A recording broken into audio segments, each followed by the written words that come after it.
Hey guys, tonight we're stepping barefoot into the distant past before empires, before pyramids, before even the idea of a Tuesday. Welcome to the Stone Age. The air is cool, the stars bright, and everything around you smells faintly of smoke, moss, and mammoth dung. You crouch beside a fire built from scratch, yes, using actual sticks, and you're trying not to draw too much attention to your rumbling stomach, or the fact that your only utensil is a rock. You're here now, in a world where survival is the main goal, and comfort is mostly a warm stone and a good stick. The Stone Age doesn't care if you skipped breakfast. You've got to make it through the day, dodging saber-toothed cats, outsmarting rivals, and hoping you don't step on something squishy in the dark. So, before you get comfortable, take a moment to like the video and subscribe, but only if you genuinely enjoy what I do here. And, while you're at it, drop your location and the time where you're listening. It's always incredible to know where you're tuning in from. Now dim the lights, maybe turn on a fan for that soft background hum, and let's ease into tonight's journey together. You're not a tourist here, you're someone's clan member, someone's cousin, someone who actually knows how to flake obsidian. The world around you is buzzing, though not with electricity. Instead, it's filled with the flutter of birds overhead, the distant howl of something canine, and the murmur of voices at the edge of the firelight. People sit in circles, knees drawn up, eating something roasted and vaguely rodent-shaped. Someone hums, keeping rhythm with a drum that is really just stretched animal skin over a hollow log. Primitive? Sure, but it's got a vibe. The Stone Age wasn't a single moment in time, it is a vast stretch of human history that makes up about 99% of our existence. It began with the first chipped stone tools more than 2.5 million years ago, and lasted until the Bronze Age, when people got tired of hitting things with rocks and started using shiny new metal tools instead. Right now, though, you're still in the old Dowen tool days. That means your knife is a broken rock, and your storage system is wherever you left it last. You probably sleep in a shallow depression in the dirt with a hide tossed over you. Interior decorating involves moving a particularly large log to feet to the left. Honestly, it's kind of charming. You stretch your legs and glance up at the sky. The stars aren't just lights in the sky, they're stories, ancestors, maybe warnings. No city glare dulls them. No airplanes interrupt them. They pulse overhead like a quiet, celestial campfire. This place is simple, but not easy. You're constantly balancing hunger, cold, and the occasional, large predator. There's no backup plan, no apps to check the weather. You just read the wind, sniff the air, look at the clouds, and make an educated guess. You might think these early people weren't that sharp after all. No one's writing poetry or solving calculus problems, but actually, you'd probably flunk out of Stone Age survival school in under a day. These people knew how to find edible roots by taste alone, how to trap an animal using nothing but sticks and patience, and how to light a fire in the rain without crying. Historians still argue whether early hominins could speak in full sentences. At this point, you might hear grunts, clicks, or the occasional screech when someone drops their dinner into the fire. But you get the feeling that people still understand each other. There's warmth, laughter, even sarcasm expressed through side eyes and exaggerated gestures. A child toddles by with a beetle in their mouth.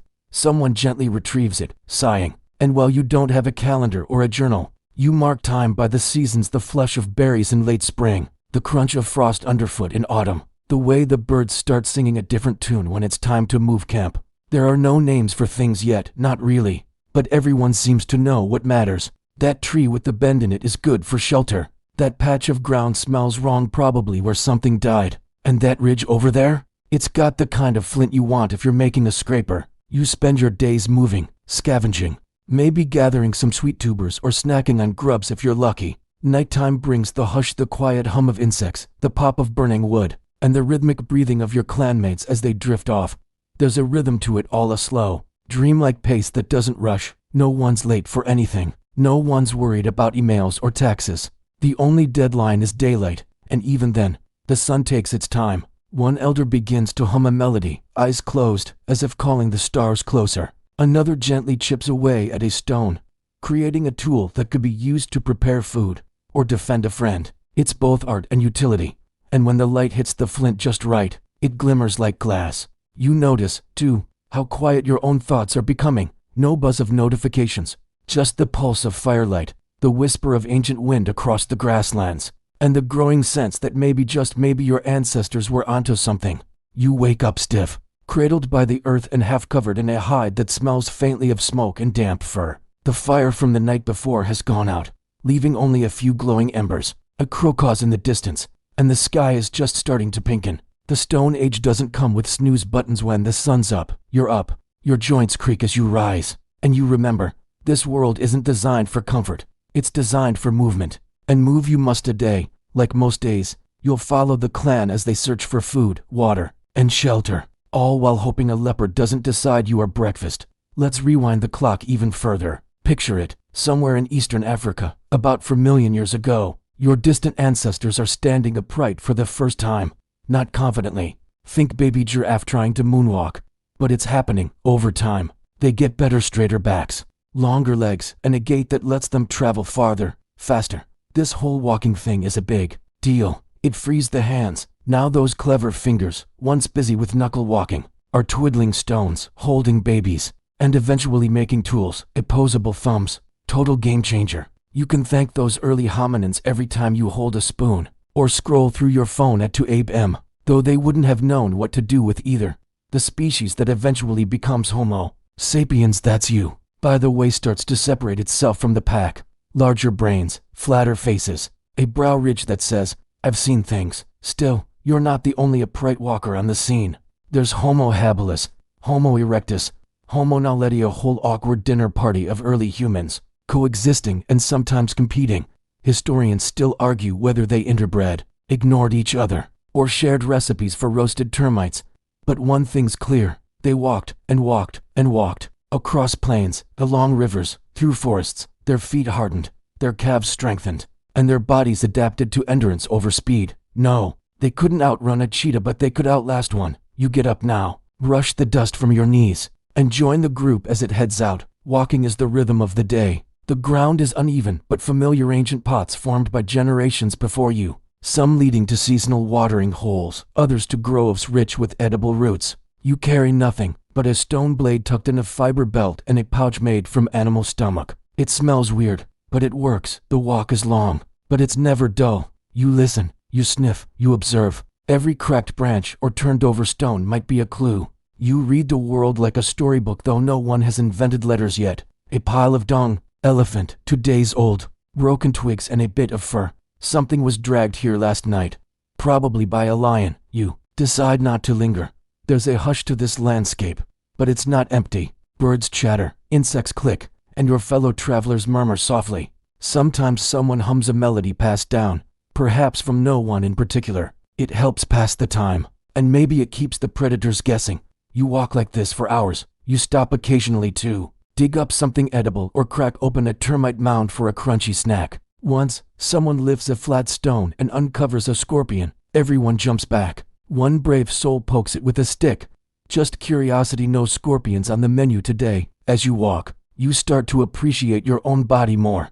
Those long toes that grip the soil, the arch in your foot that gives you spring, the sweat that cools your skin even without shade. You're basically a high-efficiency long-distance travel machine with an internal water bottle and a rock collection. And that brain of yours? It's not just for remembering where the good berries are. You're starting to imagine, to plan. You picture a better spear, a shortcut, a shelter that doesn't leak. That's the real shift happening in these early days, not just walking upright, but thinking forward. You crest a ridge and spot a few antelope in the distance. Too far to chase, but close enough to study. Someone mimics the animal's call, just to see if it reacts. It doesn't. The herd trots off, elegant and unconcerned. You all nod respectfully, as if to say, fair enough. Nearby, a child squats in the dirt, poking a beetle with a stick. A tiny moment, but you smile. Even now, you can feel something familiar in it, a kind of curiosity, a spark that hasn't changed in millions of years. You finally stop at a grove of trees for rest. The ground here is soft and cool, and the branches above provide shade. A few people gather leaves to weave into sleeping mats. Others start to dig a pit oven, lining it with hot stones. Dinner won't be quick, but it'll be worth the wait, especially if someone remembered where the wild onions are. You sit back against a tree, watching the light filter through the leaves. It's quiet again, just the wind and the occasional giggle from two teens throwing pebbles at each other. You close your eyes, your legs ache, your belly's grumbling, but you're here alive, upright, and not currently being eaten. That's a win. There's something grounding literally about this life. Every step you take means something. Every path is purposeful. Even if you don't have a map, you've got a memory, yours and the clan's. You're walking not just forward, but into the future.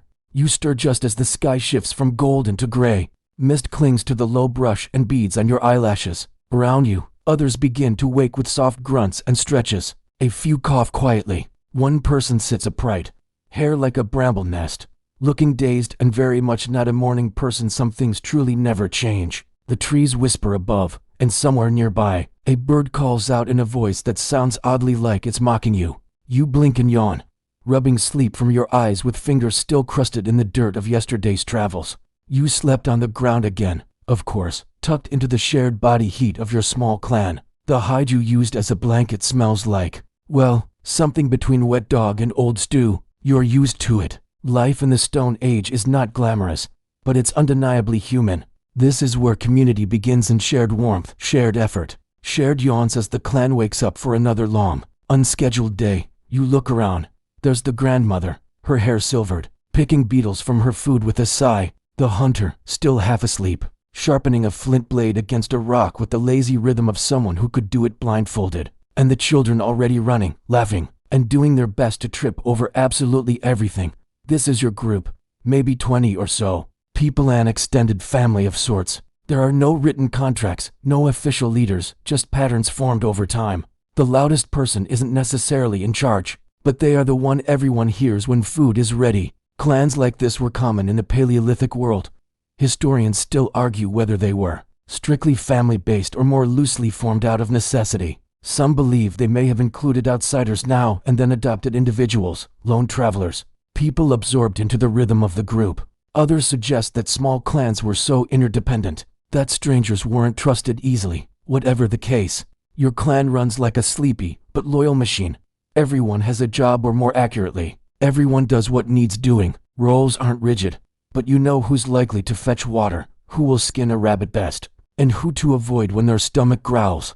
Today, you're assigned to foraging duty. Not the flashiest task, but crucial. You, your cousin, and a child who insists on walking backwards for no reason set out into the nearby scrub. The terrain is rough but familiar: twisted trees, patches of grass, low shrubs. You're looking for berries, roots, and anything vaguely edible. You squat low, examining a cluster of red berries. Your stomach says yes, but your memory says no. Last time someone ate these, they spent the night moaning dramatically by the river. You leave them. Instead, you pluck a few small, sweet fruits growing from a bush and tuck them into a pouch made from dried intestines. It squishes delightfully. The child giggles and shows you a beetle. Eat it, they say, with a grin. You decline, but appreciate the offer. Back at the camp, others are up to different tasks. Two people are mending a hide using sinew and a bone needle. Someone else is carving a shape into a piece of antler. It might be decorative, or spiritual, or maybe they're just bored. Another is building a windbreak from branches and mud. No one is rushing. There are no deadlines, but everything has a purpose. You notice that even the smallest activities are done with care. A woman smooths the edges of a flint flake, turning it into something sharp enough to skin a rabbit or slice through rope, or maybe even decorate her hair. Someone else uses a stick to stir embers for warmth, then slowly roasts a tuber until it's caramelized and earthy. It's quiet, but never silent. Birds call, wind rustles, and conversations rise and fall in soft tones. The language here is simple but effective: grunts, hums, pointing, and the occasional snort of laughter when someone trips over nothing. You wonder how they understood each other so well, without complex speech. Historians still debate whether early Homo sapiens had full language at this point or were relying on gestures and sounds. Some believe structured grammar emerged later. Others argue it was always there, just in a different form, maybe musical, maybe pictorial, maybe passed through rhythm and shared routines instead of words. One thing is certain: communication is happening. You watch as two people argue, pantomime, and finally resolve a disagreement over who gets the slightly less burnt chunk of roasted root. They settle it with a shrug and half a grunt each. Peace restored. As the sun climbs higher, you gather near the fire for the first shared meal of the day. It's humble: some roasted roots, bits of dried meat, a handful of gathered greens, but deeply satisfying.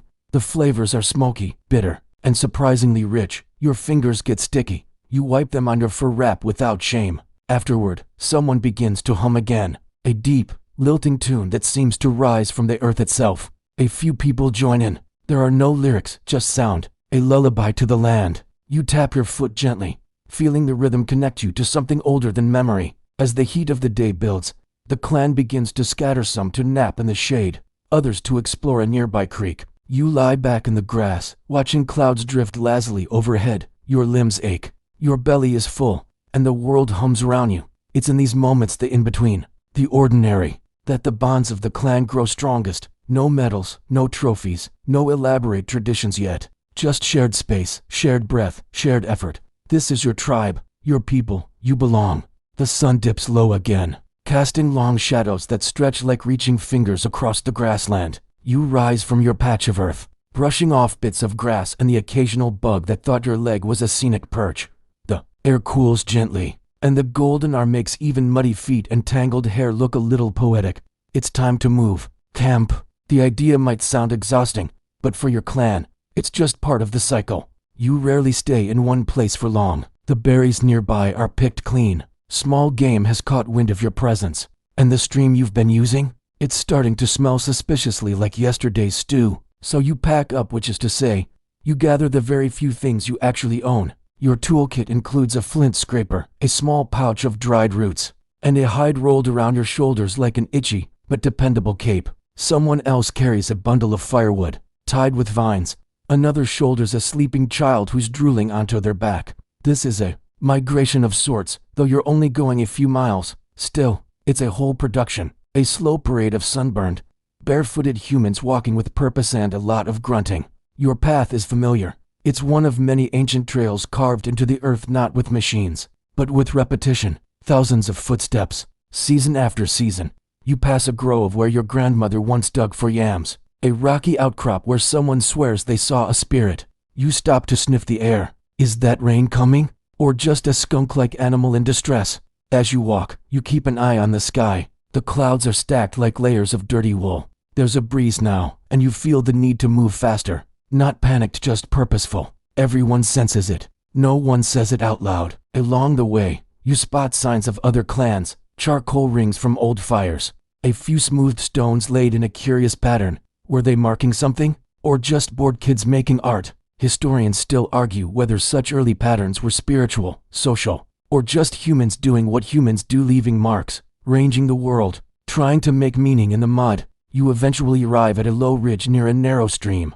It's not dramatic, but it has everything you need. Fresh water, decent visibility, and enough trees nearby to make shelter. You set down your things, stretch your back, and take a long drink from the stream, careful not to gulp too fast. One poor guy did that last season and didn't stop hiccuping for hours. The camp sets up quickly. This isn't your first rodeo, and though you wouldn't call yourselves efficient, there's a rhythm to it now. You and a cousin begin to gather branches to lean into a crude windbreak. Someone else stakes out a small fire circle. The kids start arguing over who gets to play with a particularly smooth rock. Then comes the most crucial part of settling in, making fire. It still feels like magic, even though you've seen it hundreds of times. A flint is struck against a bit of iron-rich stone, sending sparks into a clump of dry grass and bark shavings. You blow gently. It smokes. Someone mutters encouragement, as if the flame can hear. And then poof, the tiniest lick of fire appears, wobbly and brave. Everyone cheers softly, as if not to scare it off. Fire is everything. Warmth, light, safety, cooking, comfort, community. You may not know the full science behind combustion, but you know what it means. No freezing tonight. No raw roots for dinner. No predators creeping too close. You gather near it, shoulder to shoulder, and start preparing a meal. Roasted tubers again, with a side of what you hope is edible fungus. Someone pulls out a string of dried meat. It's tough, chewy, and might have a suspicious tang, but no one complains. Food is food. As dusk settles, the fire becomes the center of everything. Conversation drifts around it in half-sentences, soft laughter, and strange little stories told with hand gestures and eyebrow waggles. A child imitates a boar snorting. Another plays a game with pebbles, trying to bounce them off a flat stone. It's not a screen, but it's somehow still mesmerizing. You lean back, watching the sparks fly upward like tiny fire spirits. Joining the stars, a soft hum begins again. Someone always hums. This one is low and looping, a lullaby with no words. It wraps around you like another hide. This is where humans began to become something more than just clever apes, with a taste for root vegetables, Around these fires, we shared knowledge, passed on warnings, invented jokes, gossiped about who was stealing extra meat or who snored loud enough to scare hyenas. Historians still debate exactly when language became complex enough to tell full stories. But the seeds are here. You can feel it. In the way an elder gestures to the stars and murmurs a tale about the first fire. In the way two teenagers giggle over an inside joke while pretending not to sit too close. In the quiet murmur of a mother pointing to the sky, naming stars for her child. And when you finally curl up, your back to a still warm rock, you feel oddly safe. The fire crackles. The wind rustles the trees. Someone lets out a sleepy snore. You draw your hide up to your chin, grateful for the dull ache in your limbs, the smoke in your hair, and the warm press of the clan all around you. You sleep not with silence, but with closeness, not alone, but wrapped in firelight and breath. The Stone Age doesn't give you much, but it gives you each other. Morning arrives slowly, like it's trying not to wake you too quickly. The sun spills in pale over the ridge, kissing the tops of the trees and glinting on the stream. You stir beneath your hide, yawn like a lion, and stretch limbs that are half asleep and half covered in leaf mulch. Someone nearby is already up, poking at the fire from last night, coaxing it back to life with gentle puffs and a lot of squinting. You've got a task today, a special one. It's tool-making day. There's a certain pride to it, crafting something useful out of a rock in your own bare hands. It's a bit like those modern dive videos, except instead of an algorithm suggesting your next project, it's survival instinct. And instead of a trip to the hardware store, you ray heading to a nearby ridge where the flint is just sharp enough to slice meat, and just pretty enough to show off. The walk to the tool site is short, but scenic. You pass under low-hanging branches and step over twisted roots. A lizard watches you, unblinking. Somewhere above, a hawk cries out, probably scaring the pants off a mouse.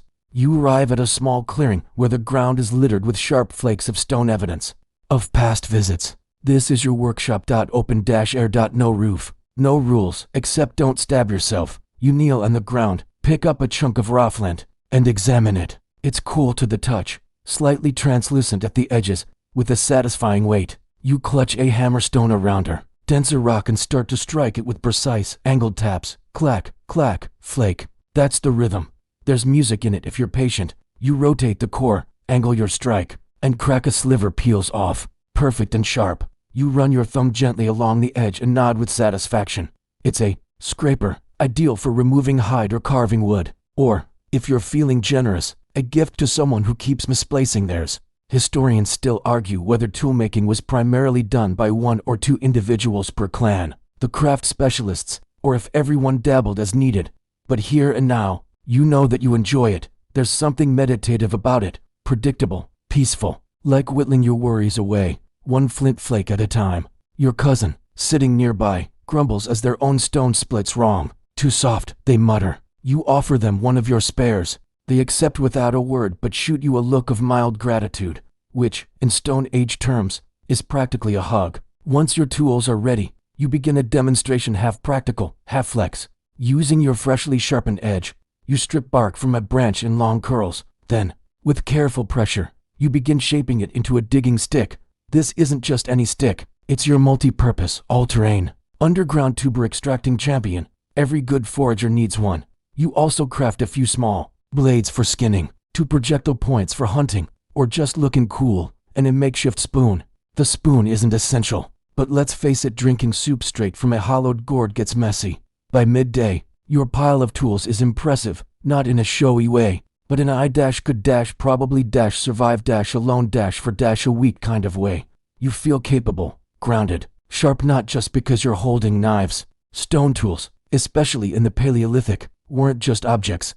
They were knowledge you could hold, passed down by demonstration, by rhythm, by watching the angle of someone's hand and mimicking it. A form of teaching that didn't need language, but still communicated something deeper. This is how we survive. The earliest known tools date back to about 2.6 million years ago. Simple flakes used for cutting, scraping, and smashing. As time passed, these tools became more complex. Bifaces, hand axes, projectile points. Some archaeologists believe the transition from basic flake tools to more refined forms reflects not just physical skill, but evolving brain power, abstract thought, forward planning, and maybe even aesthetics. Your own tools today aren't exactly museum pieces, but you're proud of them. One knife has a curve so clean it practically gleams. You show it to a friend, And they nod, impressed. Then they slice their thumb and pretend not to wince. Classic. Back at camp, your tools are put to immediate use. You help process a small animal caught in a snare. Its hide is peeled with practiced flicks. Meat is cut into thin strips for drying. Bones are set aside for future crafting awls, needles, maybe jewelry if someone's feeling fancy. The new digging stick proves its worth too. With it, you pry up fat roots from under stubborn soil. They're muddy, lumpy, and full of starch, a perfect dinner. You clean them with your scraper, set them near the fire to roast, and enjoy the smell as it starts to caramelize. As the sun lowers again, you sit beside your stone tools, admiring them like a little prehistoric toolbox. They're not flashy, no handles, no decorations, just stone and skill. But they work, they help, they last. And that's the real legacy of the Stone Age, not just survival, but ingenuity. The ability to look at a rock and see potential, to chip away what isn't needed, to keep the edge sharp, both literally and figuratively. You settle in again, tools beside you, stomach full, fingers sore in a good way. The fire crackles, and someone's retelling the day's events in dramatic pantomime. You smile and close your eyes, proud of what you made, even if your cousin still swears their spoon is more aerodynamic. Your belly is still comfortably full from those roasted roots, and the fire's warmth lingers in your skin as you wake the next morning to a different kind of hunger. Not the knowing, urgent sort, but that persistent whisper in your body. What's for breakfast? Spoiler alert, it's probably not pancakes. You look around the camp. A few others are already up, crouched over the stream, rinsing yesterday's grime from their hands and faces. One of them pulls a cluster of snail-like shells from the water and eyes them with vague suspicion. You hear the familiar clack of stone on stone as someone restarts the fire. A child, apparently hungry first, is gnawing on something, but it's going to be a foraging day. The Stone Age diet is, let's call it, eclectic. You eat what the land gives you, and it gives generously, though not always. Berries, roots, mushrooms, bugs, eggs, small critters, fish, flowers, and an occasional lucky jackpot like a honey stash or bird's nest. You head out in a group toward a grove you visited before. It's thick with brush and home to a few prickly bushes that produce sweet purple berry sif. You can get past the thorns. The trick is to wrap your hand in thick leaves and pluck fast before the bush stabs you back. You gather a modest pile, popping a few into your mouth. That's quality control. Sweet, a little gritty, and vaguely medicinal. Could be worse. Not far away, one of your companions digs with their prized stick, unearthing a pale, knobby root that smells like wet socks, but roasts up nice and creamy. Someone else finds wild garlic, instantly making them the clan's most popular member. You come upon a tree humming with bees, not swarming, exactly, just buzzing with purpose. At the base is a fallen branch, oozing golden syrup. Honey. Jackpot. You look around, and after some whispered negotiation and a few hesitant pokes, a bold cousin climbs up carefully, knife between their teeth, like a cartoon hero. There's a moment of quiet, and then swearing. Loud swearing. They come back down fast, waving off a couple of lazy bees, and holding a chunk of honeycomb like it's treasure, because it is. You head back to camp with your spoils, berries, roots, garlic, and a single precious blob of honey carried reverently like a sacred artifact. Tonight's dinner just got a little fancier. While food gathering is shared work, the act of eating together is where the magic happens. It's not just sustenance, it's ritual. Everyone knows the unspoken rules. Elders eat first, no snatching. And if someone brings back a mole rat, you have to pretend it's delicious. You help prepare the roots, scraping them clean, slicing them thin. A few are laid near the fire to roast, others buried under hot stones. Berries are mashed in a bark bowl and mixed with water into a sort of tart porridge. The honey, it's drizzled delicately over the porridge in the most luxurious drizzle you've ever seen. Someone hums a celebratory tune as they stir. For a moment, it feels like a festival. Then comes the chewing. Lots and lots of chewing. Stone Age food isn't soft. You've got a jaw like a champion, honed by years of roots, nuts, and tough meat. Historians believe early humans had stronger jaw muscles and bigger teeth, partly because their diet required it. Cooking helped over time. Fire made things more digestible, but you still put in the work with every bite. You pause mid-mouthful to admire the scene. The fire crackling, the smoke curling lazily into the sky, the kids licking berry pulp off their fingers, the adults exchanging quiet glances of approval. Someone makes a joke about the honey, and everyone laughs until a bee floats ominously by and everyone suddenly becomes very interested in something else. Not everything you eat is pleasant. You've tried bugs crunchy on the outside, squishy on the inside. Frog's eel. One time, someone brought back a kind of moss that looked delicious, but turned everyone's tongue bright blue. But the memory of that meal still gets laughs around the fire. So maybe it was worth it. Historians still debate how consistent the Stone Age diet really was. Some think early humans were hyper-adaptable omnivores, while others suggest certain regions had specific staples, like acacia seeds or water lily too. What's clear is that survival depended on knowledge passed down, where to find food, how to prepare it, and what not to eat. Unless you wanted a surprise vision quest, you glance over at the elder chewing something slowly, thoughtfully. It's a bulb of some kind, pungent and stringy. They pluck a strand from their teeth and declare, with complete authority, that it helps with the stomach winds. You believe them, mostly because they survived long enough to go gray, and that earns automatic credibility. Meal finished. The cleanup is simple. You toss scraps into the fire, or feed them to the dogs, not pets. Exactly, but friendly scavengers that orbit the camp. A few curl up nearby, licking their lips, and pretending they're useful hunters. One even burps. Majestic. You lean back on your elbows, the heat of the fire licking your legs, and your stomach pleasantly heavy. You didn't have a feast, but you ate. You laughed. You shared, and that's enough. There's a quiet, almost sacred rhythm to the way food works in your world. It draws people together. It creates stories. It fuels the next day's walk, hunt, or playful argument over whose berry mash was superior. And as the stars begin to blink into the sky again, you think not, for the first time, that, even with no plates, no spices, and no dessert fork, there's something deeply satisfying about a belly full of roots, a smear of honey on your lip, and a fire at your feet.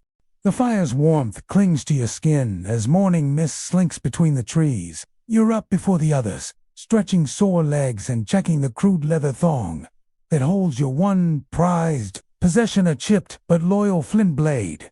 Today's a hunting day, and you're hoping it won't involve a mammoth. You are part of the hunting party, mostly because you're spry, quick on your feet, and not bad at dodging tusks. The mammoth woolly, massive, and wonderfully absurd. It's not your typical prey, but its presence dominates your mental real estate. Even hearing the word mammoth around the camp sparks a mix of dread and awe and hunger. You travel in a small group, spears slung over shoulders, slings tucked into belts. Everyone walks in, near silence, ears alert to every twig snap, eyes scanning for movement. The forest gives way to open grassland, and the smell changes earthier, windier, full of trampled grasses and mammal musk. You find signs first. A broken branch, a wide, shallow dip in the soil, where something massive has rested. A heap of dung so large and steamy it's practically a natural sauna. You gather around it, exchange a few raised brows and low grunts, and decide to follow the trail. Woolly mammoths are not subtle. They leave trails like overturned furniture, flattened shrubs, gouged tree bark, enormous round prints pressed into soft ground. You move quietly, circling downwind, hoping to catch them unaware, and there they are. A small group, 2 adults, and a calf grazing by a stream. One adult lifts its trunk and sways, taste in the air. You freeze. They're beautiful. Truly, their thick, shaggy coats glisten with moisture, and their curled tusks glint like ivory. You have no time to be poetic, but your brain insists on it. You aren't taking one down to Daynot without losing half the group. But maybe, just maybe, you could separate the calf or settle for smaller game nearby. A reindeer would do, even a plump hare. Historians still argue whether mammoths were hunted frequently or only when opportunity struck. Some think humans used strategizing pits, driving herds off cliffs, forming coordinated traps. Others suggest scavenging mammoth carcasses may have been more common than active hunting. Either way, the stakes were enormous. One successful hunt could feed a clan for weeks. But the risk, you've seen broken ribs, crushed legs, people carried back to camp on stretchers woven from branches. Today, you settle for something smaller. You spot a herd of wild deer at the edge of the tree line. The party splits and move to circle wide, driving the animals toward your hidden position. You crouch low in the grass, muscles tense. The moment arrives like a thunderclap, hooves pounding, leaves whipping. You rise fast, sling a stone with all your strength. The rock finds its marker sharp, cry, a stagger, and the rest of the herd bolts. Your group cheers softly, racing to finish a job with quick, respectful blows.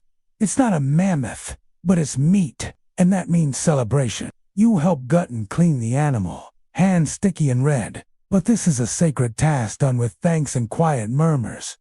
Every part will be used. Meat, roasted bones, carved, hide stretched and smoked. The tendons, future, the hooves, maybe glue. Even the stomach will hold water if treated right. On the way back, your shoulders ache, but your spirit lifts. You walk taller with a prize, strapped to a wooden pole. The wind seems to sing a bit louder. The sky opens up with a soft blue you didn't notice.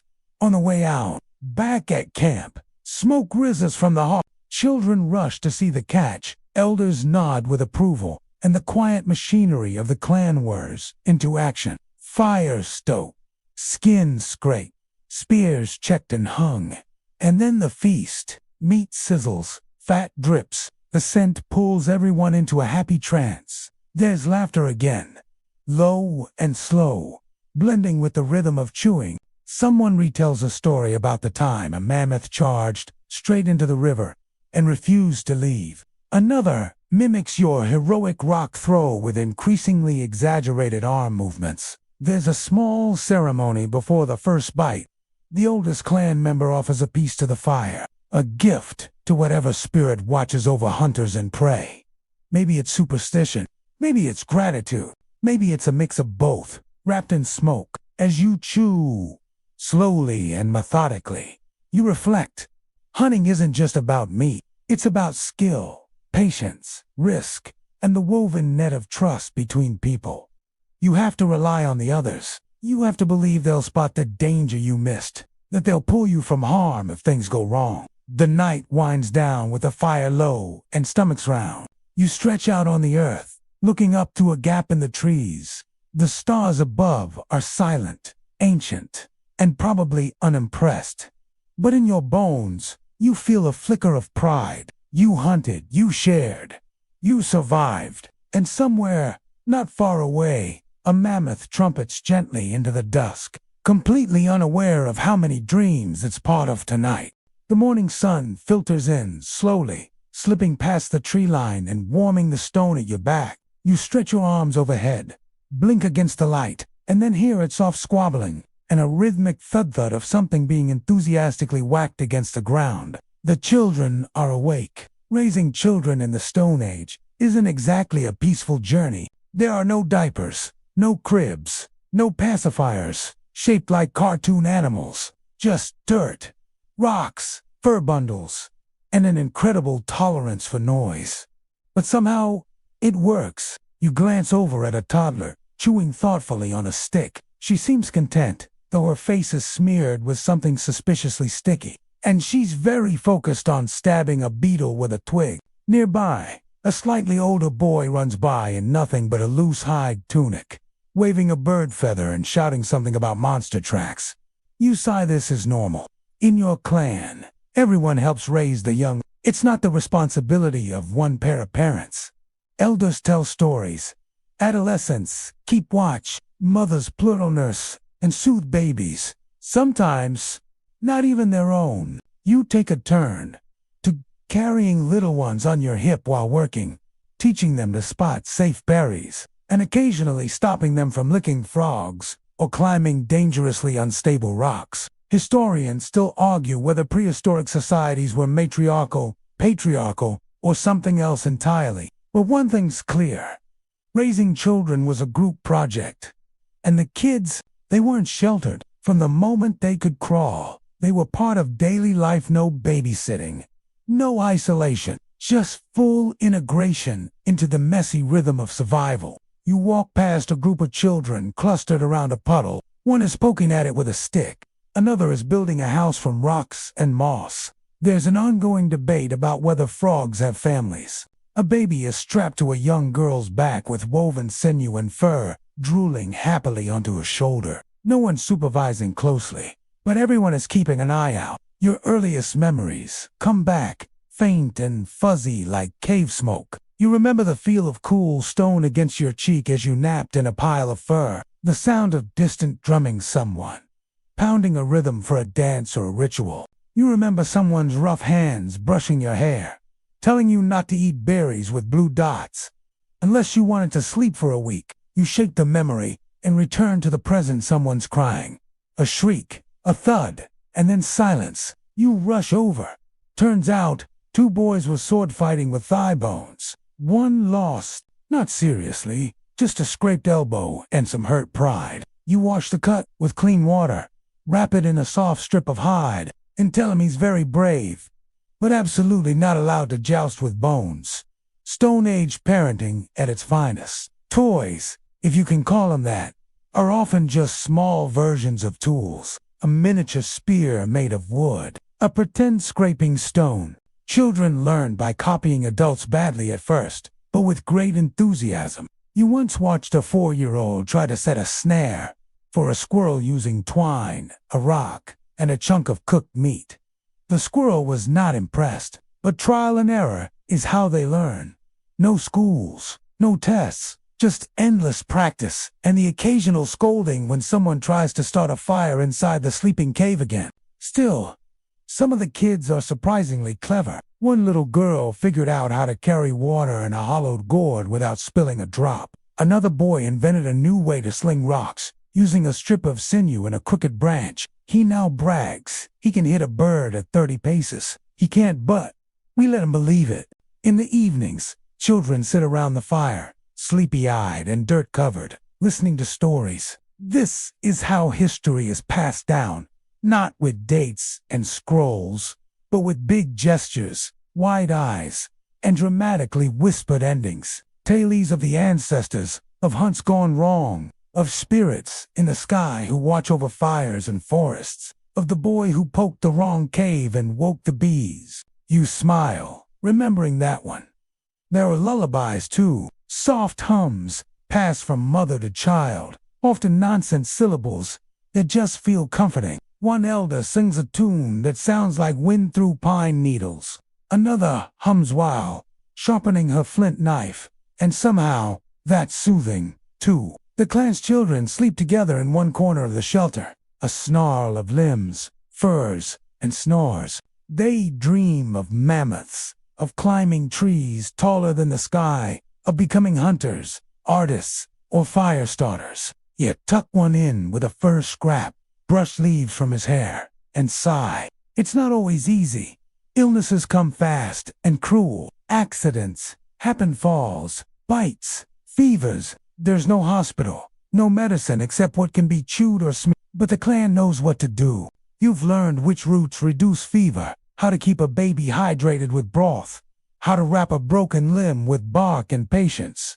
And still, somehow, they grow. You think of one girl, now nearly grown, who once spent an entire day trying to make a flute from a bird bone. It never worked, but she found her own rhythm anyway. Now she sings the loudest around the fire. Her younger brother still believes she can talk to wolves. As dusk sets in, the younger ones begin to fade, blinking slowly and curling into laps or warm patches of fur. You hum a quiet tune while one of the toddlers clutches your finger in his sleep. His dreams are soft and wordless, probably filled with stones, berries, and the occasional frog. You rest your back against the cave wall and close your eyes. You smile, imagining a child thousands of years from now, wondering what it was like to grow up in the Stone Age. It was noisy, messy, wild, but it was full of love. You wake to the smell of smoke and something faintly. The fire has died down the coals, but the shelter is warm, and over in the corner, a young woman is carefully rubbing fat onto a stretched hide. Nearby, a man ties strips of sinew around his calves, lacing together leggings made of thick fur. He catches your eye and grins, then holds up the leggings like a proud craftsman. Welcome to the world of prehistoric fashion. Let's be clear. No one's walking a runway, but that doesn't mean early humans didn't care about what they wore, how it made them feel. Clothing is survival, yes, but it's also status, ritual, protection, even expression. After all, when your life depends on staying warm, dry, and bite-free, your outfit matters. You pull on your own garment, carefully stitched hides, soft against the skin, held together with bone, needles, and gut thread. Over time, you've personalized it.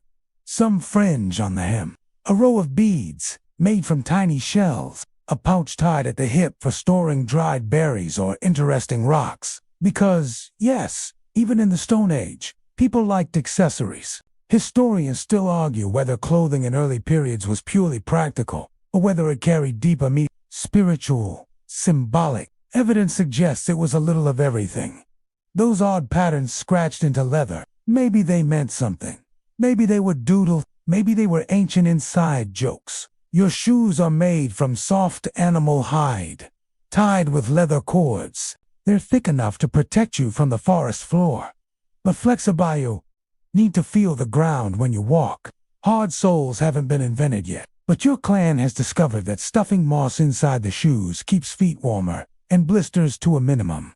One of the elders swears by rabbit fur inserts. You nod politely, but stick to moss. Someone outside the shelter whistles, and you step out into the morning mist. A group is preparing for a hunt, and everyone is dressed for action. Shorter tunics, arms bare, bodies streaked with charcoal or ochre. The pigments serve both for camouflage and, depending on who you ask, luck. One man's entire chest is marked with wavy red lines. You ask what it means. He shrugs and says, "Keeps the mammoths away."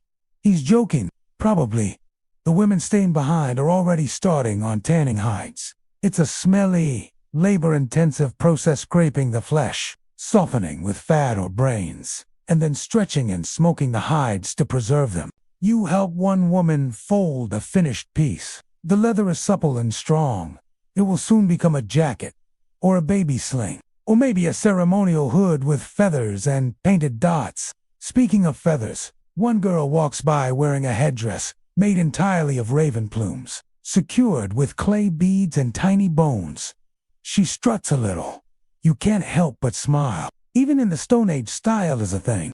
You've seen all kinds of personal flair. A necklace made of fox teeth, shells tied into braids, colored mud used like eyeshadow. One hunter insists on a belt made from braided bark fibers. Another wears a necklace of carved ivory and won't tell anyone what the symbols mean. Some clans you've encountered wear nothing but body paint. Others favor long cloaks woven from grass or bark, fibers especially in warmer climates. In colder places, fur, dominice, wolf, bear, reindeer. People wear layers, often wrapped tightly around the chest and shoulders, with hoods sewn to keep out the wind. No zippers, of course. No buttons, but toggles made of antler, bone pins, and cleverly knotted cords do the trick. Your own tunic fastens at the shoulder, with a thorn polished to a smooth point. The clan's children mimic the adults, wearing miniature versions of their clothing, often more patched than not. One boy has a cape made from squirrel pelts, and he insists it makes him faster. You let him believe it. You spend the afternoon helping with beadwork, delicate work, threading tiny stones and teeth onto twisted cord. It's a slow, almost meditative task. One woman tells you she's making a gift for her sister in another clan. She gave me a fox pelt last time. She explains, "This is prettier." You glance down. The bead pattern is intricate, even elegant, a delicate spiral of white stones. As evening settles, the fire is lit, and people gather. Some are dressed more elaborately than usual. There's a sense of ceremony. A drumbeat starts, slow and steady, and dancers begin to move in a circle, hides swinging, feathers fluttering, body paint glowing in the firelight. It's not just for show. This is expression, identity, community. And while it might seem laughably primitive from the future wearing fur and twine and mud here and now, it feels meaningful. These clothes aren't mass-produced. Every stitch carries effort. Every item carries memory. Where the animal was hunted, who tanned to hide, what the pattern represents. You touch the bead at your own neckline, a piece of amber, warm against your skin. You found it near the river weeks ago and polished it yourself. It's not valuable, not really, but it's yours. You sit by the fire and watch the dancers move, the sound of rattles, of hands clapping, a breath and rhythm in firelight. One dancer's cloak billows like a bird in flight. Another shadow stretches long against the cave wall, feathers fluttering as if alive. And for a moment, it feels timeless. Clothing as protection, yes, but also as power, as beauty, as memory stitched into every thread. You lean back on your fur cloak and pull it tighter around your shoulders. Tomorrow, you'll help someone sew sleeves, or maybe you'll trade for a better pair of moccasins. But tonight, you simply close your eyes, warm in your worn tunic, and drift off to the quiet rustle of feathers and fur. The air inside the cave is cooler than you expect. You breathe in damp stone and a faint scent of ash. Somewhere nearby, water drips, echoing off the walls, like a slow metronome. You're not alone. Several others are already deep inside, moving with quiet reverence. Their torches cast flickering shadows, illuminating the worn path beneath your feet. You've come to see something extraordinary. As you step farther in, the darkness peels back, and there they are, animals, dozens of them, maybe hundreds, painted on the rock with ochre, charcoal, and manganese. They leap and stampede and twist in ways that feel more alive than most things you've seen outside. Horses gallop, bison charge, a mammoth lifts its curling trunk. These aren't just doodles. They're masterpieces, buried deep in stone. This is Stone Age art. You crouch beside one figure deer, with impossibly long antlers, its head tilted in a way that suggests motion. The painter used a curve of the rock to give it depth. You can almost hear its hooves against the cave floor. One handprint, in red, is stamped nearby, possibly the artist's own. It's small, delicate, could have belonged to a woman or a teenager. Historians still argue whether these images were spiritual, instructional, or simply a form of artistic joy. Maybe all three, maybe none. Some believe the caves were sacred places, only entered for special rituals. Others think they were prehistoric classrooms, used to teach young hunters about their quarry. And some suggest these were stories, narratives, told in pigment instead of words.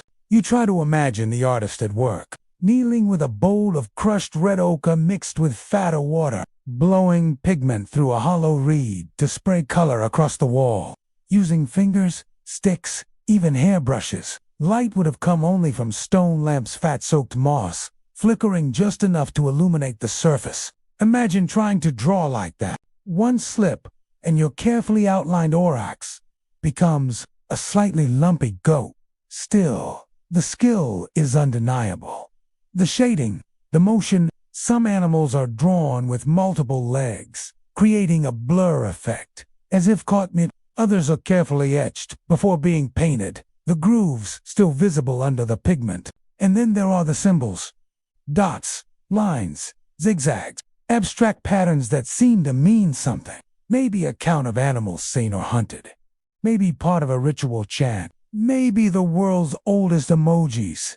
No one really knows. You move deeper into the cave. The air grows stiller, the silence more absolute. Here the paintings shift less about animals, more about the strange. A bird-headed man, a figure lying prone beneath a rhino, shapes that defy easy interpretation. You feel like you've entered someone's dream. Outside, you remember, it's practical life. Hunting, foraging, fire tending. But in here, this is where imagination runs wild. One clan member, a wiry, old man with paint-smeared hands, leans against the wall, watching you. He nods toward one section where a series of dots form a spiral. "Scar," he says, always watching. You're not sure if he's joking. His expression gives nothing away. Back near the entrance, another figure catches your eye. It's less detailed than the others, but intriguing. A row of handprints, red, yellow, even black. Some are full, others missing fingers. It's not that the people lacked fingers. This was intentional. A symbolic gesture, perhaps a counting system, or maybe the world's first attempt at rock paper. In your mind, you pictured a group huddled here thousands of years ago, torches burning low, one person drawing while others watch, offering suggestions, teasing. Someone trips and gets a handprint on their forehead. Laughter, maybe even applause. Who's to say the Stone Age didn't have group art critiques? Outside, the light has shifted, but in the cave, time stays still. The paintings haven't changed in tens of thousands of years, and yet they remain vivid. You feel like you've stumbled into someone's memory, or maybe someone's hope. Later, around the fire, you overhear two people talking about a new cave they found upstream. "More horses," one says, "and something with antlers. Very large." You lean in. The other nods, solemnly. "We think it's watching us." You dream of it. That night, the painted deer, the handprints, the flicker of light on stone. You dream in red ochre and charcoal lines. And when you wake, you realize something. In this world of survival and simplicity, humans have already begun to leave marks that outlive them. Art, stories, symbols etched into stone, waiting patiently for someone to care. You stretch under your fur cloak, blink against the early morning light, and wonder what you'll draw next. You're lying on your back, staring at the stars, or at least where the stars would be, if not for the drifting smoke from the nearby fire. The air is still and earthy, a blend of pine, resin, old charcoal, and something more elusive. A hint of sage. Someone tossed it in the flames earlier, on purpose. You don't know why, but you suspect it has something to do with what's about to happen. Tonight is not for hunting or carving or mending. Tonight is for something older, stranger. You can feel it in the way people speak softer, the way the children cling to their mother's legs, the way the fire burns a little slower, casting long shadows that seem to move with intention. There's a circle forming near the embers. You move closer, careful not to make noise. At the center, the clan eld are wrapped in the hide of a wolf, its skull still intact and sitting atop his own like a second. Silent Face lowers himself to the ground with a groan and a grin. He's missing a few teeth, but somehow that makes him more believable. He doesn't need perfect words. He has presence. Around him, others settle. No one speaks. And then it begins. He doesn't tell a story. Exactly. Not in the way you expect. It's a mix of growls, gestures, strange words you half understand. He beats his hand on the earth with each key moment. The rhythm keeps you grounded. The content, not so much. It's about a spirit who lives beneath the roots of the big tree on the hill. A woman with owl eyes and bare paws, who eats lies and breathes dreams. The tale loops, spirals, contradicts itself. She dies, then she's born again. Then she climbs into the sky and becomes the moon, who watches all things. The children look terrified and delighted. You lean into the story and realize you've entered the realm of prehistoric belief. Spirituality in the Stone Age wasn't organized. There were no temples, no priests, no official creeds, but there were rituals, and bones, and fire. Lots of fire. Archaeologists have uncovered burial sites dating back over 100,000 years. Graves where bodies were carefully placed, sometimes with tools, flowers, or bits of red ochre sprinkled like symbolic seasoning. This wasn't just practical disposal. This was ceremony. Historians still argue whether this counts as religion or proto. Some say these burials reflect complex belief systems, complete with afterlives and deities. Others suggest they were more about emotion, grief, respect, the desire to keep loved ones close, even in death. And maybe it's both. Maybe early humans were trying to make sense of the biggest mystery of all. What happens next? You remember one peculiar find, a burial of a child, no older than 3, laid to rest with a carved mammoth bone and what appears to be a tiny shell necklace. The detail is striking. Who made the necklace? A parent, a sibling. Someone must have sat in the cold, threading shell after shell, thinking of the child with every knot. Then there are the skulls. In some cultures, they were kept polished, displayed, even reburred multiple times. One Stone Age group in what's now the Levant carefully removed skulls from buried bodies, then plastered and painted them to resemble the living. It's equal parts touching and unnerving. You imagine returning to your family hut and seeing grandma's face, lovingly recreated and placed on a shelf. You start to realize that Stone Age spirituality wasn't about answers. It was about honoring what couldn't be explained. Lightning, death, birth, dreams. The strange sensation that someone's watching you, even when you're alone. One fringe theory suggests that some cave paintings were part of trance rituals, that early shamans entered altered states of consciousness and saw these animals, these symbols, deep within their minds, and then they painted them, not as art, but as memory. The spirals, the zig. Some claim they match patterns reported by modern people during migraines or psychedelic visions. So maybe when you saw that handprint earlier, it wasn't a name or a prank. Maybe it was someone trying to say, I was here. I went somewhere. It mattered. Back at the fire, the elder raises a small object, tan animal bone, carved with tiny. He waves it over the flames, chants something low and rhythmic. Then he tosses it into the coals. Smoke rises, and everyone leans back, as if to let it pass between them. You watch it curl upward, slow and dreamy. A woman beside you hums softly, and the sound settles into your chest. Another begins tapping 2 stones together. Not quite a rhythm, more like a heartbeat.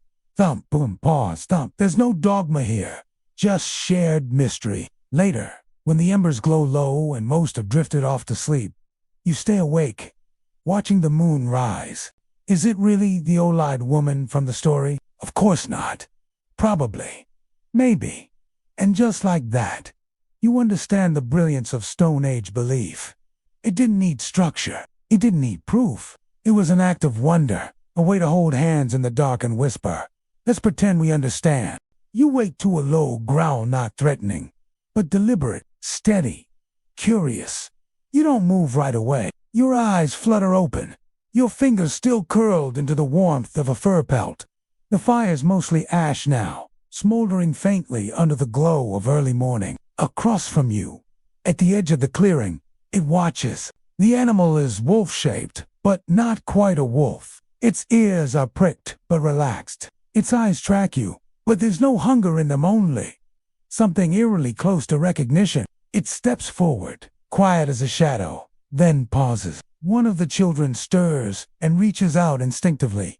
The creature hesitates and lets itself be touched. You're witnessing something extraordinary, and you don't even know it yet, because this isn't just a wild animal straying into camp. This is the beginning of something, a friendship, a partnership, an evolutionary gamble. This is the moment humanity meets its first dog. No contracts were signed, no treaties agreed upon, but slowly, across years and generations, wolves and humans began circling each other, literally and figuratively. You imagine the earliest stages: wolves skulking around trash piles, sniffing out discarded bones and burnt meat scraps. Some are bolder, less aggressive, less prone to biting anything that moves. And those are the ones who stick around, the ones tolerated, maybe even appreciated. In turn, the wolves realize something. These upright, fire-wielding bipeds are clumsy but useful. They leave food out. They make noise that scares off larger predators. And their young drop things a lot. Historians still debate how this bond truly began. Was it humans who adopted wolf pups? Or did wolves essentially adopt humans, slowly domesticating themselves over millennia? Either way, you're now living in a Stone Age village with a few new companions. Four-legged, sharp-eared, tail-wagging sentinels who bark at danger and curl up beside you when the temperature drops below frostbite imminent. At first, they're not pets. There's no word for that yet. They're fellow hunters, alarm systems, heat sources, and somewhat awkwardly vacuum cleaners, gobbling up every dropped morsel. But they're also more than that. They're the first animals to choose us back. You watch as one dog-like figure trots beside a teenager heading out for a morning forage. No leash, no commands, just quiet loyalty. The teen tosses a root into the brush. The dog chases it, not because it's hungry, but because it wants to play. Somewhere nearby, a smaller child is being gently nudged away from a thorn bush by a furry snout. The child squeals with laughter, falls on their backside, and the proto-dog flops beside them, tail thumping. Later that day, you notice a ritual forming. A small animal is brought to camp, lifeless. The hunter lays it down and offers a portion to the dogs. They eat reverently, no growling, no fighting. This is not just food. This is trust. Over time, these animals change. Wolves that linger near humans grow smaller, more docile, more social. Their features soften, shorter snouts, wider foreheads, tails that wag instead of stiffening with suspicion. It takes thousands of years, but eventually the difference is clear. These are no longer wolves. These are dogs. The transformation goes both ways. Humans adapt to. You find yourselves hunting differently, sleeping more soundly, even living in tighter groups perhaps, because the dogs help with security, help with companionship, help with the grief that sometimes comes with loss. You remember a peculiar archaeological find, a grave dated over 14,000 years ago, in what is now modern-day Germany. Inside it were to Badis, one human, one canine. The dog had been placed beside the person, carefully, tenderly, as if to say, you were family. There are even hints, French, but compelling, that Stone Age humans may have mimicked dog behavior. Whistles, eye contact, shared body language. Some suggest early humans and dogs co-evolved their communication tools together, shaping each other's brains in subtle, lasting ways. You glance around the camp now, and you don't just see animals. You see early healers and protectors. You see warning systems and bed warmers. You see soft ears catching whispered secrets and loyal eyes watching over sleeping children. You see family as dusk falls again. You lie back and feel a warm, shaggy body pressed gently against your side. There's a soft huff, a yawn, a nose nudging into your shoulder. This is not a wolf. This is your first dog, and it's not going anywhere. The day is warm, but not unkind. The sun filters through the canopy in dappled specks, the air thick with the scent of sap and crushed herbs. You're crouched near a small stream, hands submerged in the cool water, scrubbing the last sticky bits of berry pulp from your fingers. Today was a gathering day, and your pouch is still heavy with the spoils. Wild tubers, sour, plum-like fruits, and a cluster of mushrooms that smell like damp leather and mystery. Food in the Stone Age is not a matter of taste, it's a full-time job. You don't eat to indulge. You eat to survive, and every bite has a story behind it. Back at camp, others are busy preparing the day's catch. A small boar was taken earlier, and now it lies sprawled across a bed of heated stones, sizzling gently. Someone nearby crushes dried leaves into powder with a stone, sprinkling it on the meat with a flair that feels suspiciously like early cooking showmanship. You wonder if they'd name their signature dish if anyone ever asked. This, you realize, is the real rhythm of life here. Gather, hunt, prepare, eat, repeat. but it's not as monotonous as it sounds. In fact, there's a kind of quiet creativity involved in feeding a Stone Age clan. You watch as someone carefully places root vegetables into the fire pit, wrapping them first in broad leaves, then sealing them with wet clay. This is cooking, yes, but it's also technology, ingenuity. You remember hearing once about early humans using heated rocks to boil water in animal hides because they hadn't yet invented pottery, but still wanted soup. Historians still argue whether fire pits like this evolved simultaneously across regions or spread slowly from a single innovation point. Either way, by now, your people have mastered the smoky art of slow roasting roots until they're soft, sweet, and less likely to kill you. Speaking of that, food safety in the Stone Age was mostly trial and error. Some plants could nourish, others could paralyze. You learned fast, often from the reactions of those braver or unluckier than you. One wrong mushroom, and suddenly the stars are singing you lullabies while your teeth forget how to chew. That's why food knowledge isn't just passed down casually, it's sacred. You recall an elder leaning over you yesterday, pointing at a vine with tiny yellow flowers. Never when the petals open, she muttered. Only in shadow. Only in spring. You didn't understand at the time. You still don't, but you'll remember. And then there's flavor. No, not salt and pepper, but flavor still exists. Here wild garlic, pungent, onion bulbs, a resin that smells like mint and numbs your tongue slightly when chewed. Somebody even stirs crushed insects into a paste and calls it spicy. You decline, politely, and try to focus on your less adventurous berry mash. As the fire crackles and the smell of cooked meat thickens in the air, you settle down beside the others and share a few bites of roasted root. It's stringy, earthy, faintly sweet. Not bad. Someone passes you a flat stone, still warm, with a smear of mashed nuts and crushed seeds. It's gritty and oily and weirdly addictive. And suddenly, it hits you.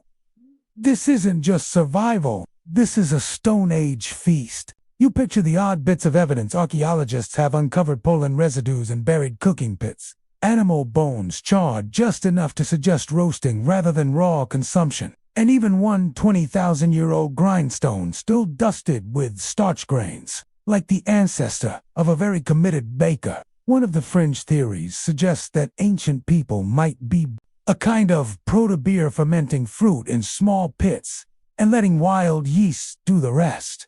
Was it intentional? Hard to say, but someone definitely sipped it and thought, not bad. Tonight, as the stars emerge again and the food settles warmly in your belly, you feel the hum of satisfaction, the ache of effort rewarded, the calm of knowing you won't go to sleep.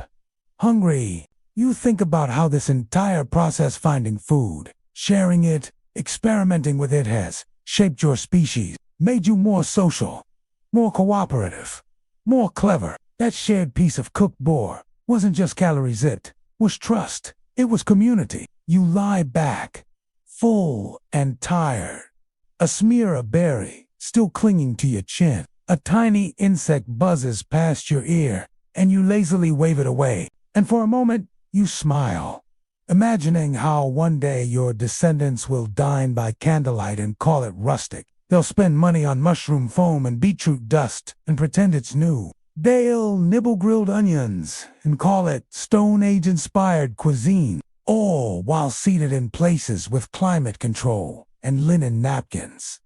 But you've lived it, smelt the smoke, felt the clay between your fingers, eaten berries straight from the bush, sun-warmed and sour enough to make your eyes squint. And maybe, just maybe, you'll dream tonight of a Stone Age kitchen, all stars and embers and laughter, where every meal is hard-earned and strangely divine. You're not quite awake, but not fully asleep. That hazy in-between state, where time loosens and everything feels like it's happening behind soft cotton curtains. A low rumble pulls you back your stomach, reminding you that last night's roast boar feast, delicious as it was, has moved on. You stretch slowly, one arm over your head, and open your eyes. Today feels different. Not in any dramatic, saber-toothed tiger kind of way, but there's a strange buzz in the air. Like everyone's up early. You hear footsteps padding through damp grass, soft chatter, and the occasional child's shriek, more excitement than distress. You rise and follow the sounds. Toward the gathering space, a circle has formed. In its center, a woman you've come to recognize as one of the elders is painting something onto a flat stone slab. Her fingers are stained red with ochre, and beside her are bowls of crushed minerals, charcoal, ground shell, and something with a bluish shimmer you can't quite place. She's making art. Not cave paintings this time, though those exist. 2 dark smears on rock walls, mysterious symbols, and handprints like ancient No, today it's something else. She's etching tiny lines with a shard of flint, then rubbing pigment into the grooves around her. The others watch with quiet reverence, as if she's speaking in a language older than sound. You squat beside a younger member of the group and whisper, "What is it?" They shrugged. "A story, I think," and that's when it clicks. You're watching history, not the events themselves, but the keeping of them. In this world without paper, pens, or podcasts, memory lives in many forms. Stories, carvings, songs, dance. Each one is a thread in the great weaving of shared knowledge, and everyone is expected to carry part of it. Later in the afternoon, you're invited to sit beneath a canopy of woven reeds. There, a young girl begins to chant. Her voice is soft at first, rising in a rhythm you can't quite follow, but instinctively understand. Around her, others tap sticks, clap hands, or hum along. You realize this is an oral tala kind of performance passed down through countless generations. It's about a hunter who tricked the sun into hiding during a drought. Absurd, yes, but also meaningful. It explains why eclipses happen, why certain birds fly south, and why no one should ever whistle at the moon. These are mythologies, yes, but they're also education, entertainment, memory, and sometimes gentle warnings wrapped in metaphor. Historians still debate how early symbolic thought emerged, whether language spurred art or art pushed language forward. Did music come before story? Did rhythm lead to words? Or did gestures slowly morph into speech over campfires and laughter? Some fringe theorists even argue that memory itself was first trained through movement, that early dances weren't just for celebration, but a kind of embodied archive. Each step, a syllable, each spin, a line of narrative. You watch a circle of children acting out a fable, their movements deliberate and hilarious. One pretends to be a bear, rolling dramatically into the grass. Another flaps their arms like a stork with performance anxiety. The adults cheer them on, and somehow, amidst all the silliness, you can sense the wisdom woven in. You begin to see the world differently now. That cluster of carved stones by the fire pit, probably a calendar. The way certain branches are arranged along the path out of camp. Maybe territorial markers. That rhythmic drumming at night could be celebration, could be mourning, could just be the world's first music festival, minus the overpriced drinks. Communication in the Stone Age is layered and alive. Words don't just come from mouths. They come from hands, feet, colors, shapes, echoes. A single expression or gesture can carry an entire story if you know how to read it. Later, a woman paints your hand with pigment and presses it against a rock face. It leaves a perfect silhouette. She laughs softly, then presses her own beside it. It's a signature nod of ownership, but of presence. You were here. You existed. You mattered. And somehow, that simple act of pressing color to stone feels more permanent than any document or ID card ever could. As twilight deepens, the stories return, some chanted, some whispered, some drawn into the dirt with a stick and then erased with a sweep of the hand.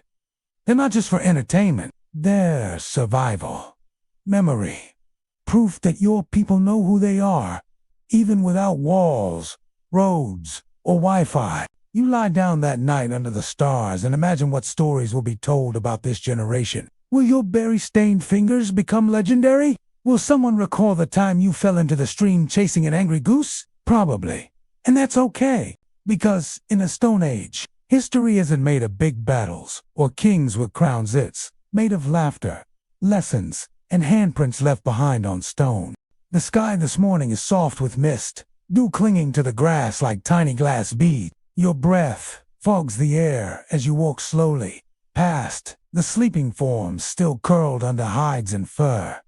There's no rush, no blaring alarm, just a quiet hum of morning birdsong and the faraway splash of someone collecting water. You take your time. The camp has shifted again. Nothing permanent. Here just tents made of hide and sapling frames, tools bundled and slung over shoulders, everything ready to move. A trail of smoke drifts lazily from a dying fire. You step over it, careful not to disturb a pair of snoozing dogs curled like crescents beside the embers. Today is a rest day. No big hunt, no storm to outrun, just a day to tend to tools. Laugh with your kin, and let your body catch up with your spirit. You settle beside a young man sharpening an obsidian blade. He grins and gestures for you to try. The rock is heavier than it looks, and it's terrifyingly sharp. You flake it gently, like he showed you, and marvel at the way it cleaves like glass. The glinting slivers scatter like forgotten stars. Obsidian was once used for scalpels, you recall. Thousands of years later, modern surgeons would rediscover what these ancestors already knew. The stone cuts cleaner than steel. Your fingers are steady now. You've gotten used to this life, used to the quiet language of grunts and glances, the way people know what you need before you even ask. You feel useful, present, and, strangely, understood. A little later, you watch a group of elders gather to mix herbs. One is drying willow barkridge, insalicin, a primitive aspirin. Another grinds wild garlic into a pungent paste, muttering about its ability to ward off infection. A third pulls crushed birch bark from a pouch and hands it to a mother whose child has a swollen knee. Chew this, she says, gesturing. Spit, then wrap. Stone Age medicine is full of surprises. No MRI machines.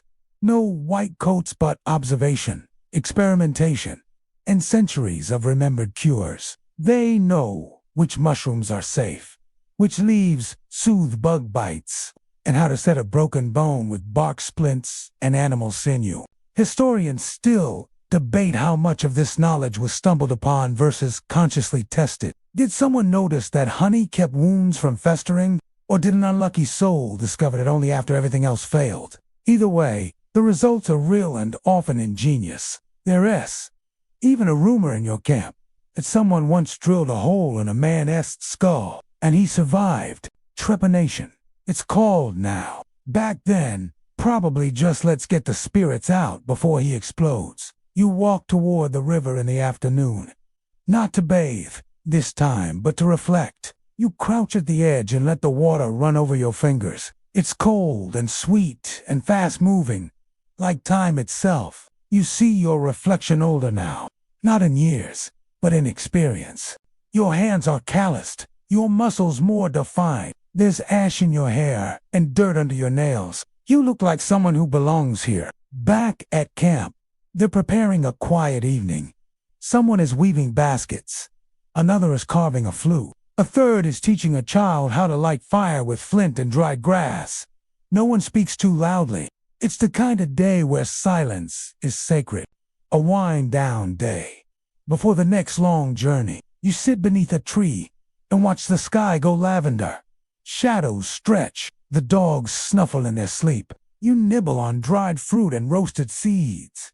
And for the first time in a while, you don't feel the tug of what comes next. There's a kind of peace in knowing the rhythm of the Stone Age. The way nothing is rushed, but everything matters. You find purpose in the small, the repetitive, the deeply human. So now, as the final light fades, and the campfire returns to life, flickering soft gold across familiar faces, let yourself ease into the stillness. You're not a visitor anymore. You're one of them. And here, in this strange, ancient world, that's enough. Wind down. The fire's low now. Just coals, and occasional flickers like tiny stars caught in wood. Around you, the sounds of the Stone Age grow even softer. The distant rustle of leaves, the occasional hoot of a sleepy owl, and the slow breathing of people resting nearby. The air is cool against your cheeks, but your body is warm wrapped in hide, curled beside the familiar weight of a dog at your side. You shift slightly, the rhythm of your breath, sensing with the hush of the world around you. You think back through your journey through hunting grounds and cave art, whispered myths and open skies. You've walked among mammoths, chewed bitter roots, and fallen asleep to the lull of ancient lullabies. Let all of that gently drift behind you now. The earth is solid beneath your body. The stars wheel slowly overhead. Somewhere in the distance, water trickles over stone endlessly, patiently, like it always has, like it always will. There's nothing left to do tonight. No predators, no cold to fear, no stories left untold. Just stillness, just rest. You let your eyes close fully now. Your limbs grow heavier. Even the flickering firelight fades behind your eyelids. Everything slows. Everything softens. And in this gentle dark, you are safe. You are warm. You are exactly where you're meant to be. Sleep well. Time travel. The air smells different today. There's a dampness to it, not from rain, but from something deeper. The ice is pulling back, slowly. Over years you cannot count, the great white sheets that once stretched across the land are shrinking, melting, revealing secrets that have been frozen for thousands of years. You squint at the horizon. What used to be a barren white wasteland is now patched with green. Moss creeps in. Hardy flowers poke through the thawing soil. You don't have the words for climate or global shift, but you feel it in your bones.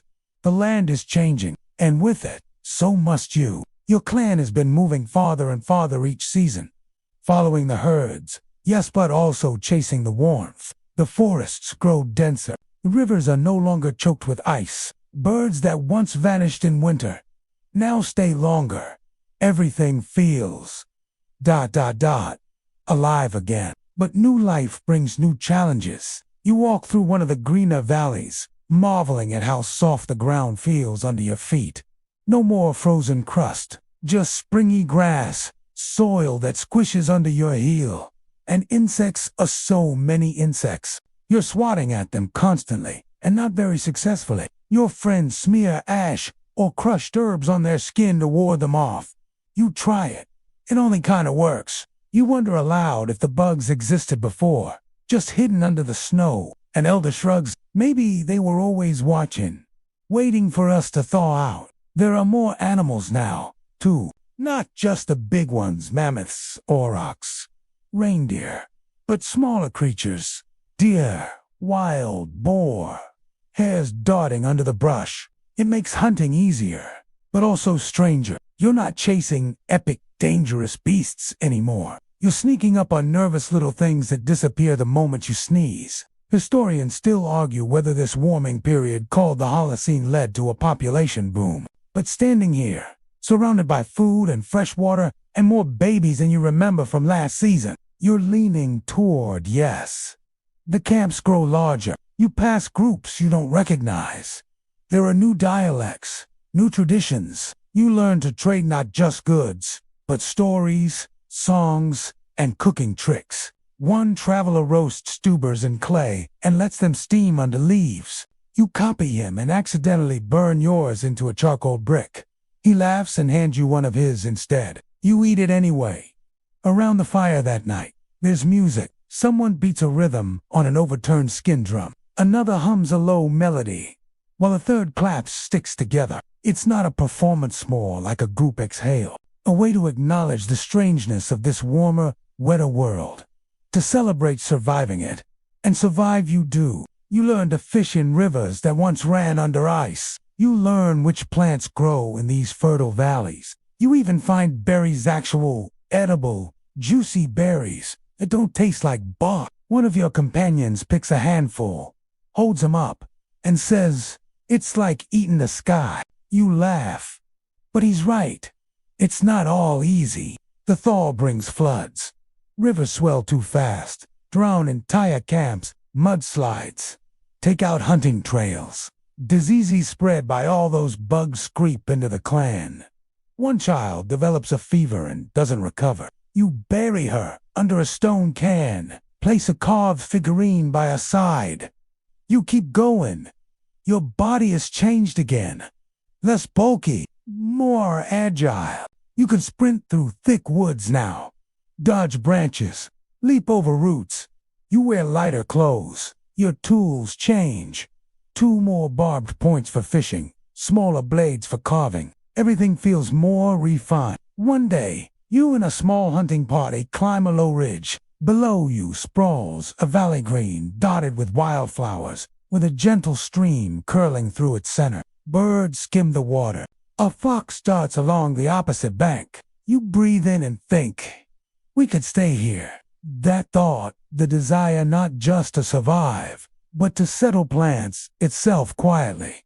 You don't act on it yet, but it's there, deep in the soil of your mind, waiting to grow. The thought lingers we could stay here, and soon, you're not the only one thinking it.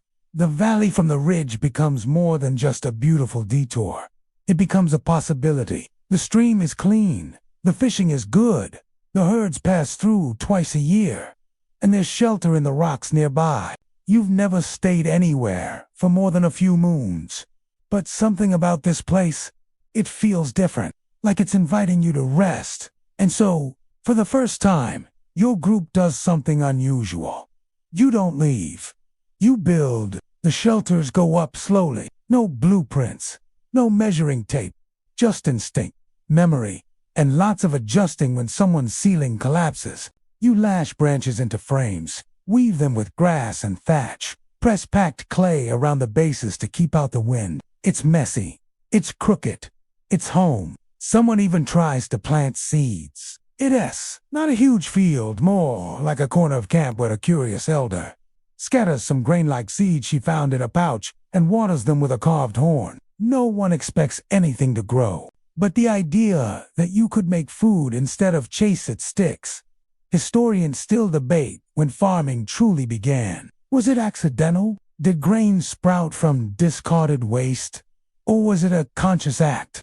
Either way, here in this little pocket of early human ambition, the groundwork is being laid. You become more attached to objects, a favorite tool you've shaped just right, a fire pit that always lights the first time, a sun-warmed rock that makes the perfect seat. Before, these were all temporary. Now, they're yours.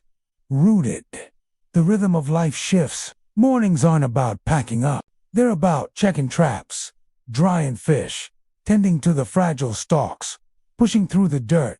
Evenings stretch longer. People tell stories they've heard from visitors about giant birds in the west, or rocks that sing in the rain. Someone claims to have seen people riding deer. You laugh, but secretly you kinda hope it's true. With the camp growing, you begin noticing changes in how people behave. There are rules now, gentle ones, but real, like not trampling the elder seed patch, or not taking more dried meat than you need. You trade goods more often, and sometimes you trade favors. A young woman teaches you to make a stone pendant shaped like a bird. In return, you show her how to tan a hide without the usual terrible smell. You both agree that this is better than awkward grunting and guessing. Your language grows, not just in words, but in expression. You make up new phrases for strange things. The sticky mud by the river, the fluttery feeling when you're near someone you like, the sound of frogs after rain. A simple whistle means, "Come look at this." A tap on the shoulder, followed by a raised eyebrow means, "Don't eat that. I tried it already." It's subtle, but powerful. One day, a visitor arrives from another valley. He brings obsidian blades finer than anything you've seen. In exchange, he asks for your dried mushrooms, the ones that make colors dance behind your eyelids. The trade is fair. He stays the night, tells a story about the sky splitting open once and raining fire. No one knows what he's talking about, but you love it anyway. Some nights you climb the ridge again just to look down at your camp. It's not big, it's not grand, but it's yours. You see smoke curling up from a dozen fires, people laughing, repairing tools, cuddling sleepy toddlers. A few dogs dart around, chasing shadows. You hear a lullaby being hummed by a soft voice near the edge of camp. And in that moment, something ancient and quiet settles in your chest.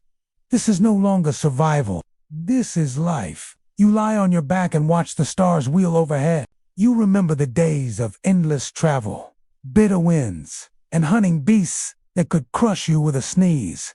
And now you're worrying about planning schedules and whether or not the fish will bite tomorrow. Progress doesn't feel like a straight line. It feels like a circle, like the rings and the trees. You're learning to count, each one a mark of change, of time passing, of memory. The wind rustles the grass beside you. You close your eyes, just for a second, and let yourself sink into the earth. You're not wandering anymore. You're growing. Morning brings mist that curls like steam over the river, softening every shape and edge around you. The air is damp, the ground cool beneath your feet, and somewhere nearby, a frog croaks with deep authority, like it owns the camp. You stretch, rub sleep from your eyes, and make your way to the fire. Pit still warm from the night. Something has shifted in you. Staying put has changed the way you move, the way you think. You're no longer waking to hunt or flee. You're waking to tend. You start your day checking the traps, nothing dramatic. Just some twitchy rabbits and a weasel too clever for its own good. The kids will love it. They've started naming the animals now. The last rabbit was Soft Potato. Poor thing didn't see it coming. You return to the seed patch next. The elder is already there, talking softly to her sprouts like they're friends returning from a long journey. She insists it helps them grow. You're not convinced, but you'll whisper a good morning to the green shoots, anyway, just in case. Today is special. A neighboring group is visiting to share food and stories. It's not the first time it's becoming tradition. You don't have a word for a festival, but that's what it is. A day to cook too much, talk too loudly, and try not to trip over small children or drunk uncles dancing around a fire. You prepare by collecting wild onions, the sharp smell burning your eyes as you crush them. Someone else roasts fish over a carefully controlled flame. Another grinds seeds into a coarse paste with a bit of honey. The result is ... gritty. But everyone pretends to like it. Food is no longer just fuel. It's memory, identity. Someone tells you that the bitterness in this new root stew means it's working. You nod, chew slowly, and try not to cry. As people arrive, you hear new accents, new names for things you thought were universal. A flint scraper is a moon tooth. A deer is the fast friend. The wind is sky breath. It's like seeing the world from an angle you didn't know existed. You share your own words. Some are met with nods, others with raised eyebrows and polite laughter. One man insists your word for soup actually means the act of stepping in something cold and wet. You shrug. Maybe it does. Trade follows the meal. Not just good stories, songs, even gestures. One visitor shows you a way to call dogs with 2 sharp whistles and a click. You try it, and to your surprise, the dogs come running too. Many dogs. In fact, one licks your face enthusiastically. You fall backwards into the onion basket. Everyone laughs. Later, around the fire, the elders from both groups tell stories. Some are old cautionary tales about spirits in the woods, or a star that once fell and turned a lake to glass. Others are funny. A man who tried to marry a bear, or a woman who tricked a thunder god by hiding inside a fish. You listen, wide-eyed. The flames painting shadows on your face. Historians still argue whether oral storytelling in the Stone Age was mostly religious or purely entertainment. But sitting here, belly full, stars above, laughter echoing into the trees, you know it's both. You take your turn. You tell the story of your first mammoth hunt, how your knees shook, how you fell into a hole you didn't see, how the mammoth never even noticed you. It's not heroic, but it gets laughs. That's enough. Later, someone brings out instruments, if you can call them that. A bone flute, a hollowed log with a stick, 2 smooth stones that click together just right. Rhythm finds its way into the night. Feet stamp, hands clap, Voices hum. The children try to mimic the dances they've seen. One little girl twirls herself, dizzy, and collapses and giggles. Another boy tries to imitate a wild boar and ends up headfirst in the stew pot. The stars wheel on. The fire dims. One by one, people curl up, wrapped in furs, heads resting on each other's shoulders. You lie there, your cheek against the cool earth, and listen to the soft rise and fall of sleeping breath around you. Tomorrow, the visitors will go. Life will return to its quiet rhythm. But tonight, just for this moment, it feels like the world is full, warm, and spinning in the right direction. You close your eyes and drift, the stories of the night still echoing in your dreams. The visitors leave at dawn, their footsteps soft in the dew-soaked grass, the last of their laughter echoing faintly as they disappear into the trees. You stand at the edge of camp, watching the mist swallow them whole, feeling that odd twinge in your chest, the kind that comes after a good thing ends. But life doesn't pause for sentiment. There are chores to do, and a hungry child already tugging at your elbow, demanding the day begin. Today, the world feels unusually still. The birds chirp lazily, the river flows at half its usual chatter, and even the dogs seem to nap more than usual. You take a walk, more of a wander, really just you and your thoughts. You find yourself in a rock shelter again, the one tucked between the boulders where the air is always cool and smells faintly of earth and lichen. The cave wall calls to you, its blank surface filled with potential. You pick up a piece of red ochre, worn smooth by earlier hands. It feels warm, as if it remembers all the stories that has already helped tell. And so you draw. Not perfectly, not even clearly. Just shapes. A herd of deer, a tree struck by lightning, the swirl of the moon, a handprint, yours, pressed into the wall like a signature. This is no idle doodling. It's a mark of having been. You're not just surviving. Historians still debate the true purpose of cave paintings. Were they religious, instructional, or purely artistic? The truth is likely all of the above, depending on the painter, the moment, the memory. Back at camp, someone else is carving a small figure from bone. It's abstract, a round shape for the head, exaggerated hips, small arms folded over the chest. Fertility symbol. Maybe. But it also kinda looks like the fat ant who brings too much fish. You don't say that aloud. Art, it turns out, is everywhere now. You've even begun decorating tools. A little notch here, a swirl there, a handle shaped like a bird's beak. At first, it seemed silly. Why waste time carving patterns when you could just sharpen the spear and be done? But these details carry weight, meaning, ownership, love. Some tools are passed down now, from one hand to another. With them, stories are passed too.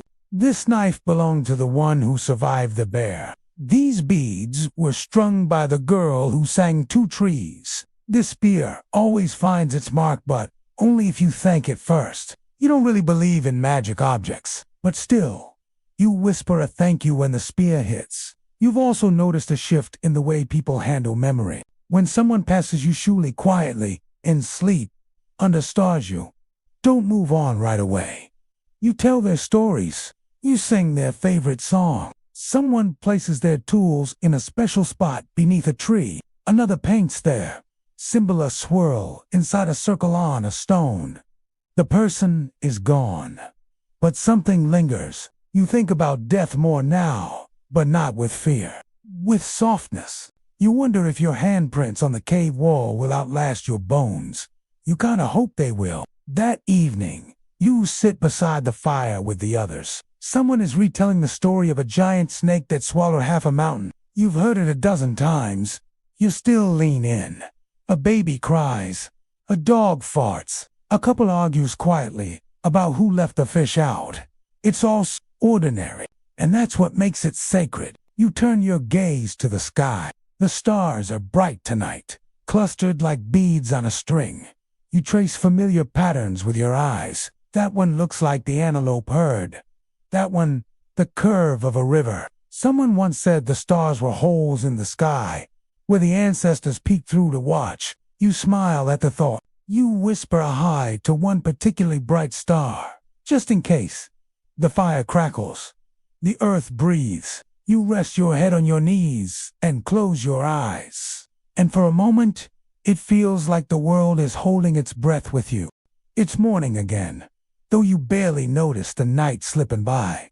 Time flows differently now, not in hours or minutes, but in seasons, in the changing color of leaves, in how many fish have returned to the river. You're preparing for something important to Dano, not a hunt, not a fire, not even a feast. You're preparing to move. This happens from time to time. You might settle for months in one spot, long enough to plant, to build, to remember which trees drop the best fruit and where the foxes tend to sneak in. But eventually, the land grows tired. The food thins. The water lowers. The firewood shrinks. It's not dramatic, just a whisper in the air. Time to go. So you begin the slow dance of departure. You take only what matters, your best tools. The cooking stones, the decorated all your grandmother passed down. The rest you leave behind. A cracked pot, the worn fur that smells like damp dog, even a fishbone necklace you made 3 springs ago. It's heavy now, in memories, in meaning. Best to let it rest here. The cave wall, that stays too. The red ochre handprint, the sketches, the markings there, not yours anymore. They belong to the place. Maybe someone else will find them one day.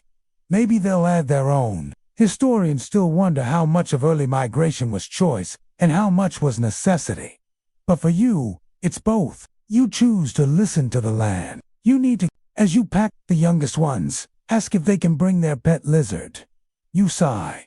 The thing eats bugs and screams at shadows. You say no. They sneak it in, anyway. Your group moves like a slow river through the forest, quiet, steady, glinting with movement. Dogs trot ahead, tongues lolling. Elders ride makeshift litters. Children chase each other with sticks until someone inevitably trips and cries. You carry your tools on your back, balanced with furs and dried fish. The terrain changes. The old path gives way to bramble, then meadow, then a stretch of jagged rock that tests your sandals and your patience. You pass landmarks you haven't seen in years. The twin trees that bend toward each other like gossiping aunties. The boulder shaped like a sleeping bear. The stream that's always a little too cold, even in summer. Eventually, you come upon the new spot. It's perfect. A gently sloped hill overlooks a clear running stream. The ground is soft but firm. There's a stand of fruit trees already buzzing with bees, and game trails etched faintly into the distance. Someone finds clay along the riverbank and yells with delight. There's work to be done. Always. You set the first stone for the fire ring. Someone else starts building a lean-to with long, bending branches. The elder inspects the soil with the seriousness of a queen choosing her throne. She approves with a nod. You dig, carry, bind, bend, shape. There's a rhythm to it now. Your hands know what to do before you do. A younger member tries tying a shelter knot and fails gloriously. You help them fix it. They mutter thanks and promise to do it right next time. You smile. You know they will. By nightfall, it's already beginning to feel like home. You lie beneath a canopy of unfamiliar stars, the scent of fresh earth still on your hands. Someone has already started sketching new symbols in the dirt with a stick. Someone else hums a half-remembered song from the old camp. The dogs snore in a pile by the fire. You wonder if all humans feel this sense of beginning, of starting over, deep in their bones. Maybe it's not about conquering the land. Maybe it never was. Maybe it's just about learning to read. It signs when to stay, when to go, when to listen. You whisper a soft thank you to the earth beneath you. It doesn't respond, but somehow you know it hears. The new camp settles into its rhythm. Days stretch wide and warm, filled with the soft scratch of weaving, the sharp tink of flint, shaping flint, the echo of distant laughter as children race through the underbrush. You wake each morning to birds you haven't yet named. Their calls less urgent than those of the last place, as if even they are still getting used to this new chapter. And there's something else that marks the mood. A hum of curiosity. This land is different. The berries ripen faster. The clay dries slower. The bugs are bolder. Someone insists the wind here smells like old mushrooms, which is strangely accurate. You all take turns discovering, cataloging. One day, while digging for edible roots, you stumble upon something smooth and strange buried in the dirt. You call for help, and together, you unearth a curved ivory tusk old, fossilized, heavy with time. A mammoth, perhaps, or something older. Historians still argue whether these fossil discoveries shaped myths of giants and gods in early storytelling. You don't know what to call it, but when night falls, the tusk becomes the centerpiece of a dozen new tales spun around the fire, of sky beasts, ancient ice dragons, or the quiet god that lives under mountains. There's a shift happening, slow as tree growth. The stories are getting longer, more layered. They read not just about the hunt or the storm anymore. They read about why the world is the way it is. Why do stars move? Why do birds vanish each winter? Why do dreams sometimes feel more real than the day? You catch yourself asking these questions aloud, and others nod thoughtfully. No answers, just wonder. A child draws a spiral in the dust and claims it's the path to the afterlife. Another disagrees it's a map to the sky. Neither is right, or maybe both are. You shrugged and add a few swirls of your own. The tools you make now hold more than function. They're talismans. A spear carved with lightning to chase away bad luck. A bowl rimmed with river lines to keep the food spirit happy. Do these things work? Maybe not. But you've seen how people touch them gently, how they carry them with a kind of reverence. That's something. One of the elders begins shaping clay into little figures, not just people this time, but animals too. A squat bear, a bird with wide eyes, a fish with a lopsided grin. None of them are accurate, and that's not the point. They're offerings, charms, stories, in solid form. Someone builds a circle of stones near the water's edge. No one says what it's for, but every morning there's something new. Placed there a feather, a smoothed pebble, a twist of vine, quiet offerings, a shrine, maybe, or a game, or both. The sacred and the silly have started to blend. You find yourself humming songs that have no words, just sounds that feel old. You don't remember when you learned them. Maybe they were always there. One night, someone asks the oldest person in camp where the moon came from. They reply, deadpan. I threw a white mushroom so high, it got stuck.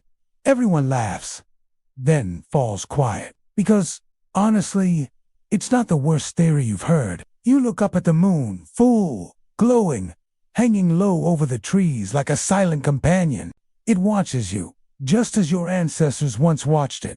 Their questions whispering across generations. It feels comforting, somehow, to know your wonder is not unique. That night, your dreams are vivid. You're climbing a staircase made of bones. At the top is a cave filled with paintings that move, telling stories without words. You wake up disoriented, but oddly peaceful. Later, you mention the dream to another dreamer.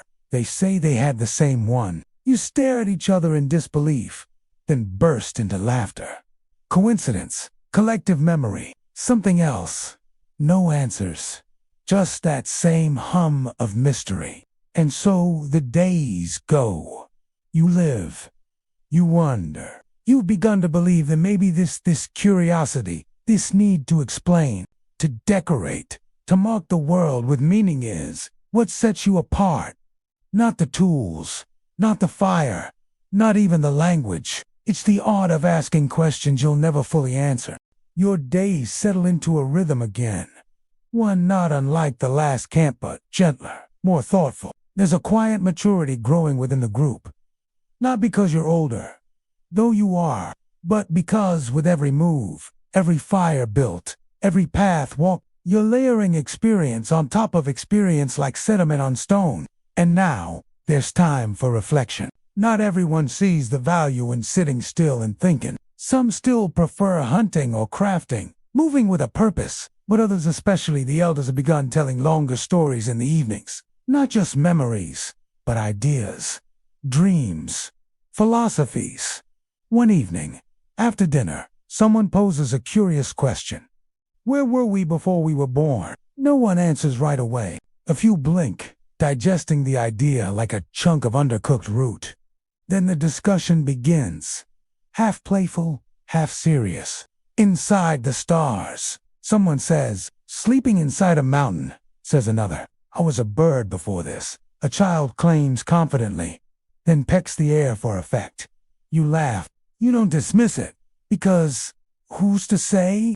Historians still debate the origins of spiritual thinking, whether it emerged with burial rituals, symbolic art, or shared myth. But in this moment, it's just natural. You're alive. The world is mysterious.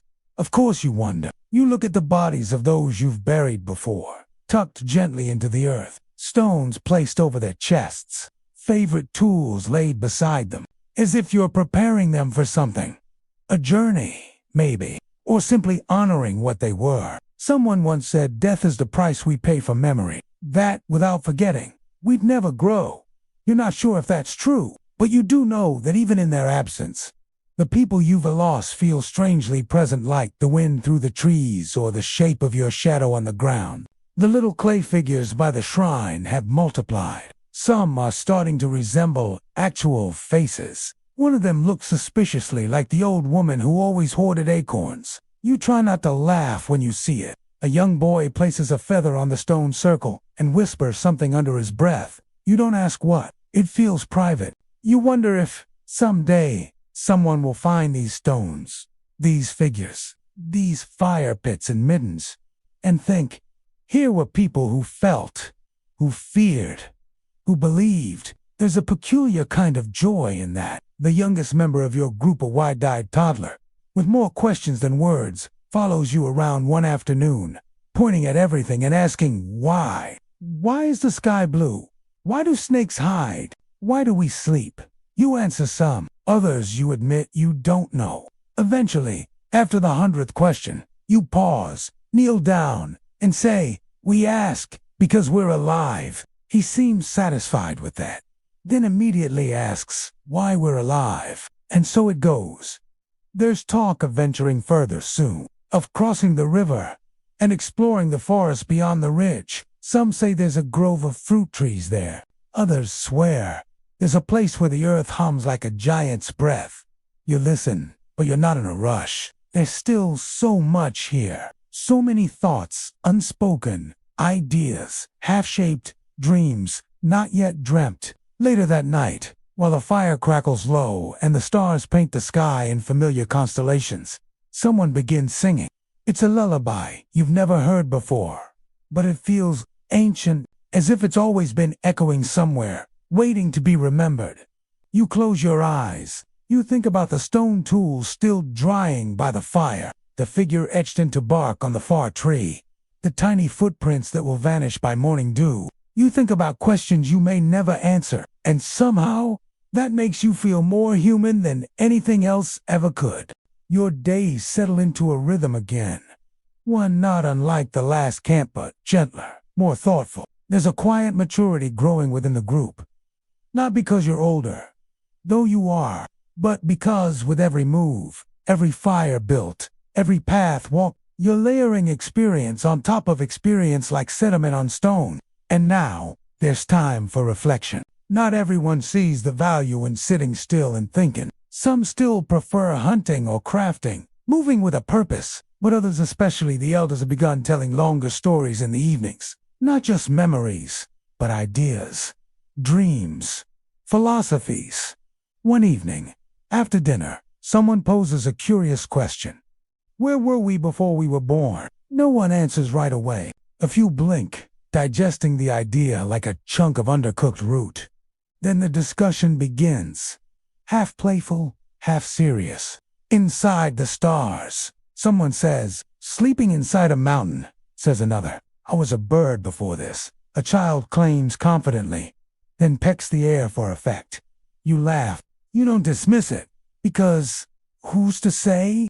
Historians still debate the origins of spiritual thinking, whether it emerged with burial rituals, symbolic art, or shared myth.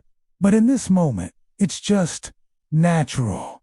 You're alive. The world is mysterious. Of course you wonder. You look at the bodies of those you've buried before, tucked gently into the earth, stones placed over their chests, favorite tools laid beside them, as if you're preparing them for something. A journey, maybe, or simply honoring what they were. Someone once said death is the price we pay for memory. That, without forgetting, we'd never grow. You're not sure if that's true, but you do know that even in their absence, the people you've lost feel strangely present, like the wind through the trees or the shape of your shadow on the ground. The little clay figures by the shrine have multiplied. Some are starting to resemble actual faces. One of them looks suspiciously like the old woman who always hoarded acorns. You try not to laugh when you see it. A young boy places a feather on the stone circle and whispers something under his breath. You don't ask what. It feels private. You wonder if, someday, someone will find these stones, these figures, these fire pits, and middens, and think, here were people who felt, who feared, who believed. There's a peculiar kind of joy in that. The youngest member of your group, a wide-eyed toddler, with more questions than words, follows you around one afternoon, pointing at everything and asking, why? Why is the sky blue? Why do snakes hide? Why do we sleep? You answer some, others. You admit you don't know. Eventually, after the 100th question, you pause, kneel down, and say, we ask because we're alive. He seems satisfied with that, then immediately asks, while we're alive. And so it goes. There's talk of venturing further soon, of crossing the river and exploring the forests beyond the ridge. Some say there's a grove of fruit trees there. Others swear there's a place where the earth hums like a giant's breath. You listen, but you're not in a rush. There's still so much here. So many thoughts, unspoken, ideas, half-shaped, dreams, not yet dreamt. Later that night, while the fire crackles low and the stars paint the sky in familiar constellations, someone begins singing. It's a lullaby you've never heard before, but it feels ancient, as if it's always been echoing somewhere, waiting to be remembered. You close your eyes. You think about the stone tools still drying by the fire, the figure etched into bark on the far tree, the tiny footprints that will vanish by morning dew. You think about questions you may never answer, and somehow, that makes you feel more human than anything else ever could. The moon rises slower tonight, a swollen disk peeking shyly behind clouds. You sit by the fire, hands outstretched to the warmth, while the rest of the camp drifts between murmured conversation and quiet tasks, patching a worn satchel, checking on drying herbs, smoothing animal hides. It's been a season of plenty. The forest gave more berries than expected. The hunt was good. No one's been injured in weeks. Spirits are calm. And now, there's space for stories. Tonight, you share one of your own. You don't even realize you're doing it at first. It begins as a joke, something about a hare outsmarting a sleepy boar butt. It grows, becomes a tale, a real one, with a beginning and middle and just enough exaggeration to keep everyone smiling. By the time you reach the end, everyone's leaned in. Even the grumpy elder who usually pretends not to listen has his eyes half open, grinning under his breath. This is the closest thing you have to ceremony. Someone else chimes in with a follow-up tale, a myth about why owls don't blink. Then another spins a ghost story, nothing to frighten it, just enough to make someone glance at the shadows. The youngest child pretends to be terrified. You all play along. There's a pause. A long, contented one. You notice the stars are bright tonight, sharper than usual. You remember something an older cousin used to say? When the stars look closer, it means the ancestors are curious. You chuckle softly. Curious about what? Your lopsided rabbit tail. But maybe curiosity is the point. Historians still debate how oral traditions formed, whether myths were deliberate teachings, moral fables, or simply amusement. You suspect it was all of that, and none of it. Sometimes, stories just want to be told. Later, as people drift to their sleeping hides, you notice one of the teenagers scratching something into bark. Not a figure or an animal, just a spiral, carefully drawn, looping inward like a path to the center of something unknown. You sit beside them for a while. No words, just listening to the wind. You remember when your people moved into this valley months ago now. It was just another step, one of dozens you've taken. But somehow, it's become more than a waypoint. It's become part of your internal map. Not just geographic, emotional, spiritual. Places do that. They settle inside you. There's a bend in the river nearby, where smooth stones gather in small pools. Lately, some have begun arranging the stones into patterns, rows, spirals, clusters. There's no clear reason for it, no stated goal, but every day the arrangements change. Someone always adds something. A little girl insists it keeps the river happy. Her brother scoffs, then secretly places a perfect leaf into the center of the spiral when no one is looking. These are rituals now. Quiet ones. Unnamed, but deeply felt. It's not about belief, not exactly. It's about rhythm, connection. The comfort of doing something your hands remember before your thoughts do. You think of the animal figures left near the shrine. Some are missing now to Khan, maybe. Others replaced. There is a little bear with pebbles for eyes. There's someone as carefully nested under woven grass. No one talks about it. But each morning someone checks to see if it's still there. You suspect if it ever disappears, people might feel a little lost. And so you live in this space between story and survival, between imagination and instinct. You rise with the sun, sleep under stars, mark time with moonlight and berries. And somewhere in all of this, you create meaning, even if that meaning changes every season. You're not chasing progress. You're not seeking glory.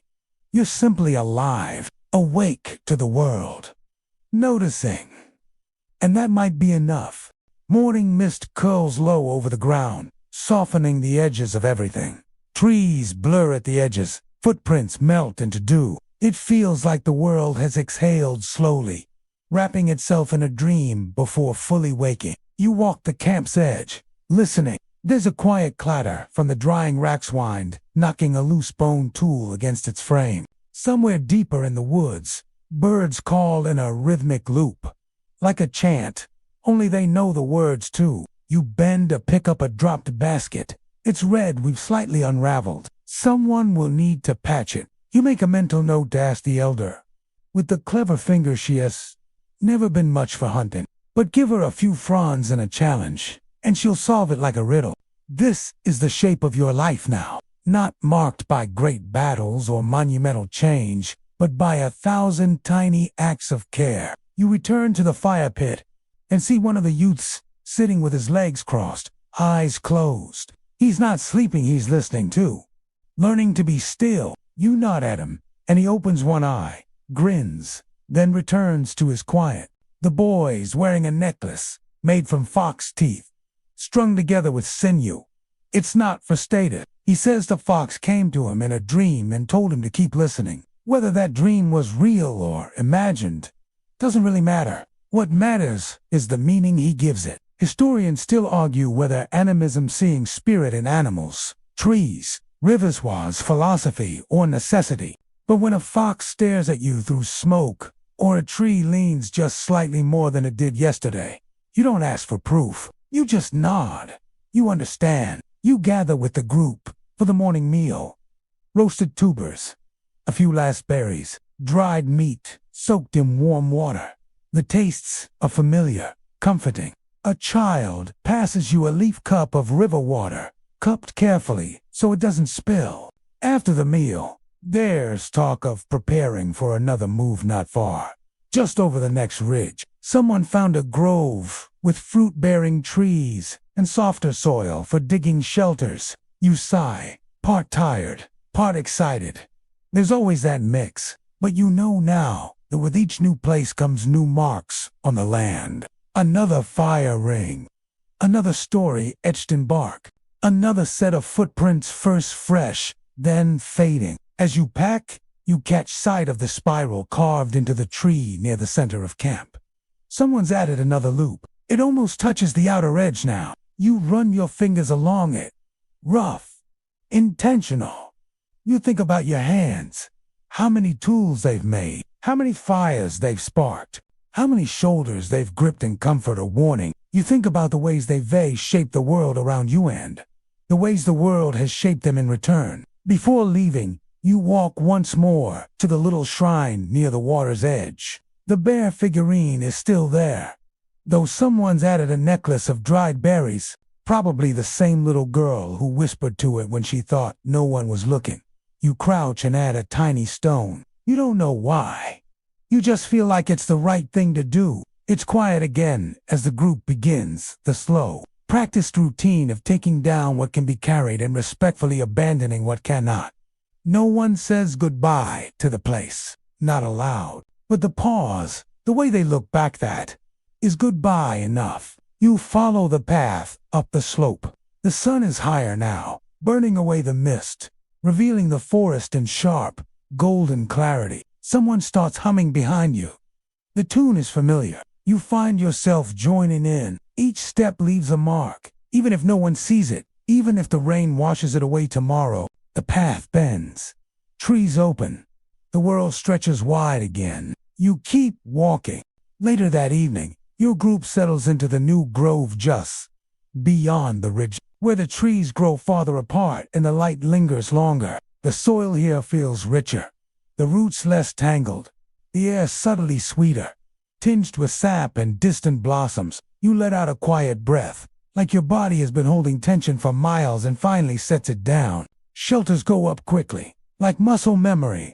Everyone knows their part. Saplings are bent into arcs, covered with hides and thatch. A new fire pit is dug, ringed with stones, carried carefully from the nearby stream. The young ones play at being mammoths again, stomping and trumpeting, until a stern glance sends them squealing into the bushes. Someone's already found a tree with long, curling pods that crack open into dry seeds. One of the elders crumbles a handful and tosses them into the fire, not for flavor, but for smell. Soon the air carries hints of spice and warmth. It smells like a home you haven't lived in yet, but somehow already remember. You rest by a fresh shelter, watching smoke drift through the canopy. Tomorrow, you'll scout deeper into the grove, looking for game trails, stone outcrops, new plants to try. But tonight, there's only the now, a quiet now. You're still, and so is the world. Someone beside you, one of the hunter spools, out a flat slab of bark and began sketching with a bit of charred stick. Circles, lines, maybe a river, or maybe it's something else entirely. No one asks. You just watch. You wonder if someday someone will find it, long after you're gone. And guess what it means? Historians still argue whether early symbols like these were maps, calendars, prayers, are simply expressions of boredom. Maybe they were all of those things at once. Or maybe, like you right now, they were simply trying to make sense of a world too wide to hold in the head alone. As stars rise, the older woman who tells stories, her niece creaky butt voice, steady begins another tale. This one's about a bird who tricks the sun into sleeping longer, giving the people more dreams. Everyone chuckles. You've heard it before. That's what makes it good.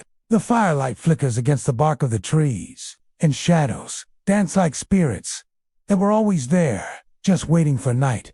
The youngest child curls up beside you, thumb in mouth, hair tangled with bits of grass. You gently cover them with a piece of hide and tuck it in at the edges. They don't stir. This is how memory begins. Not in the big moments, but in the gentle ones. The first time you slept under a new sky. The first time you laughed after a hard journey. The first time a child trusted you enough to sleep against your shoulder. This moment won't be recorded in any stone. It won't echo in distant ages. But here, now, it holds all the weight of a world. The fire crackles. The wind stirs the grass, and you close your eyes.